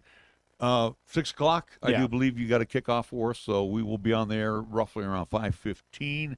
Hopefully, fingers crossed, we have all of the difficulties taken care of that we have encountered. Hopefully. We shall see. It's been costly to me, that's for sure. Again, as I don't see you ponying up to the bar. I'm not going to. Again, it's not my station. But either way, you got that right. You never will get them. Yeah, that's fine. Either way, though, again, yes, coming up this Friday night again, about 5:15 pregame show, 1480 AM, 101.1 FM, 1480KRay.com on the audio side, and video live streaming as we do on the 1480KRay YouTube channel. Again, we have had mobile hotspot issues of the past couple of weeks, again, whether it was in Central or, again, in Burns.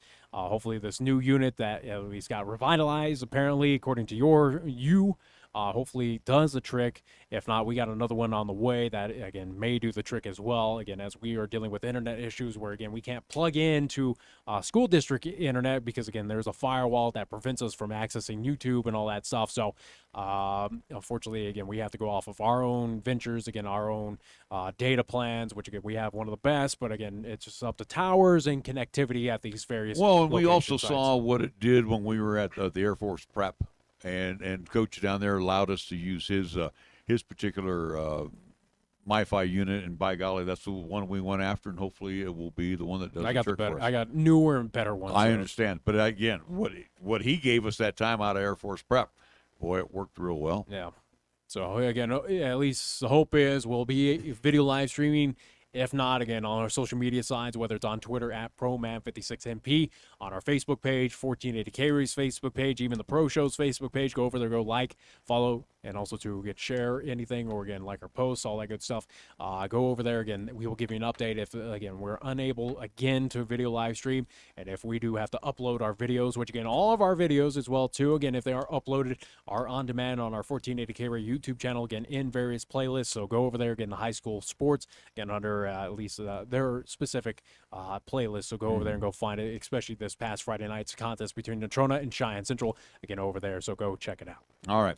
Well, we're going to wrap things up with that being said. So for Nick Proietti, I'm Larry Proietti. This is the Pro Show for today, and we now return to regular programming on 1480K Ray.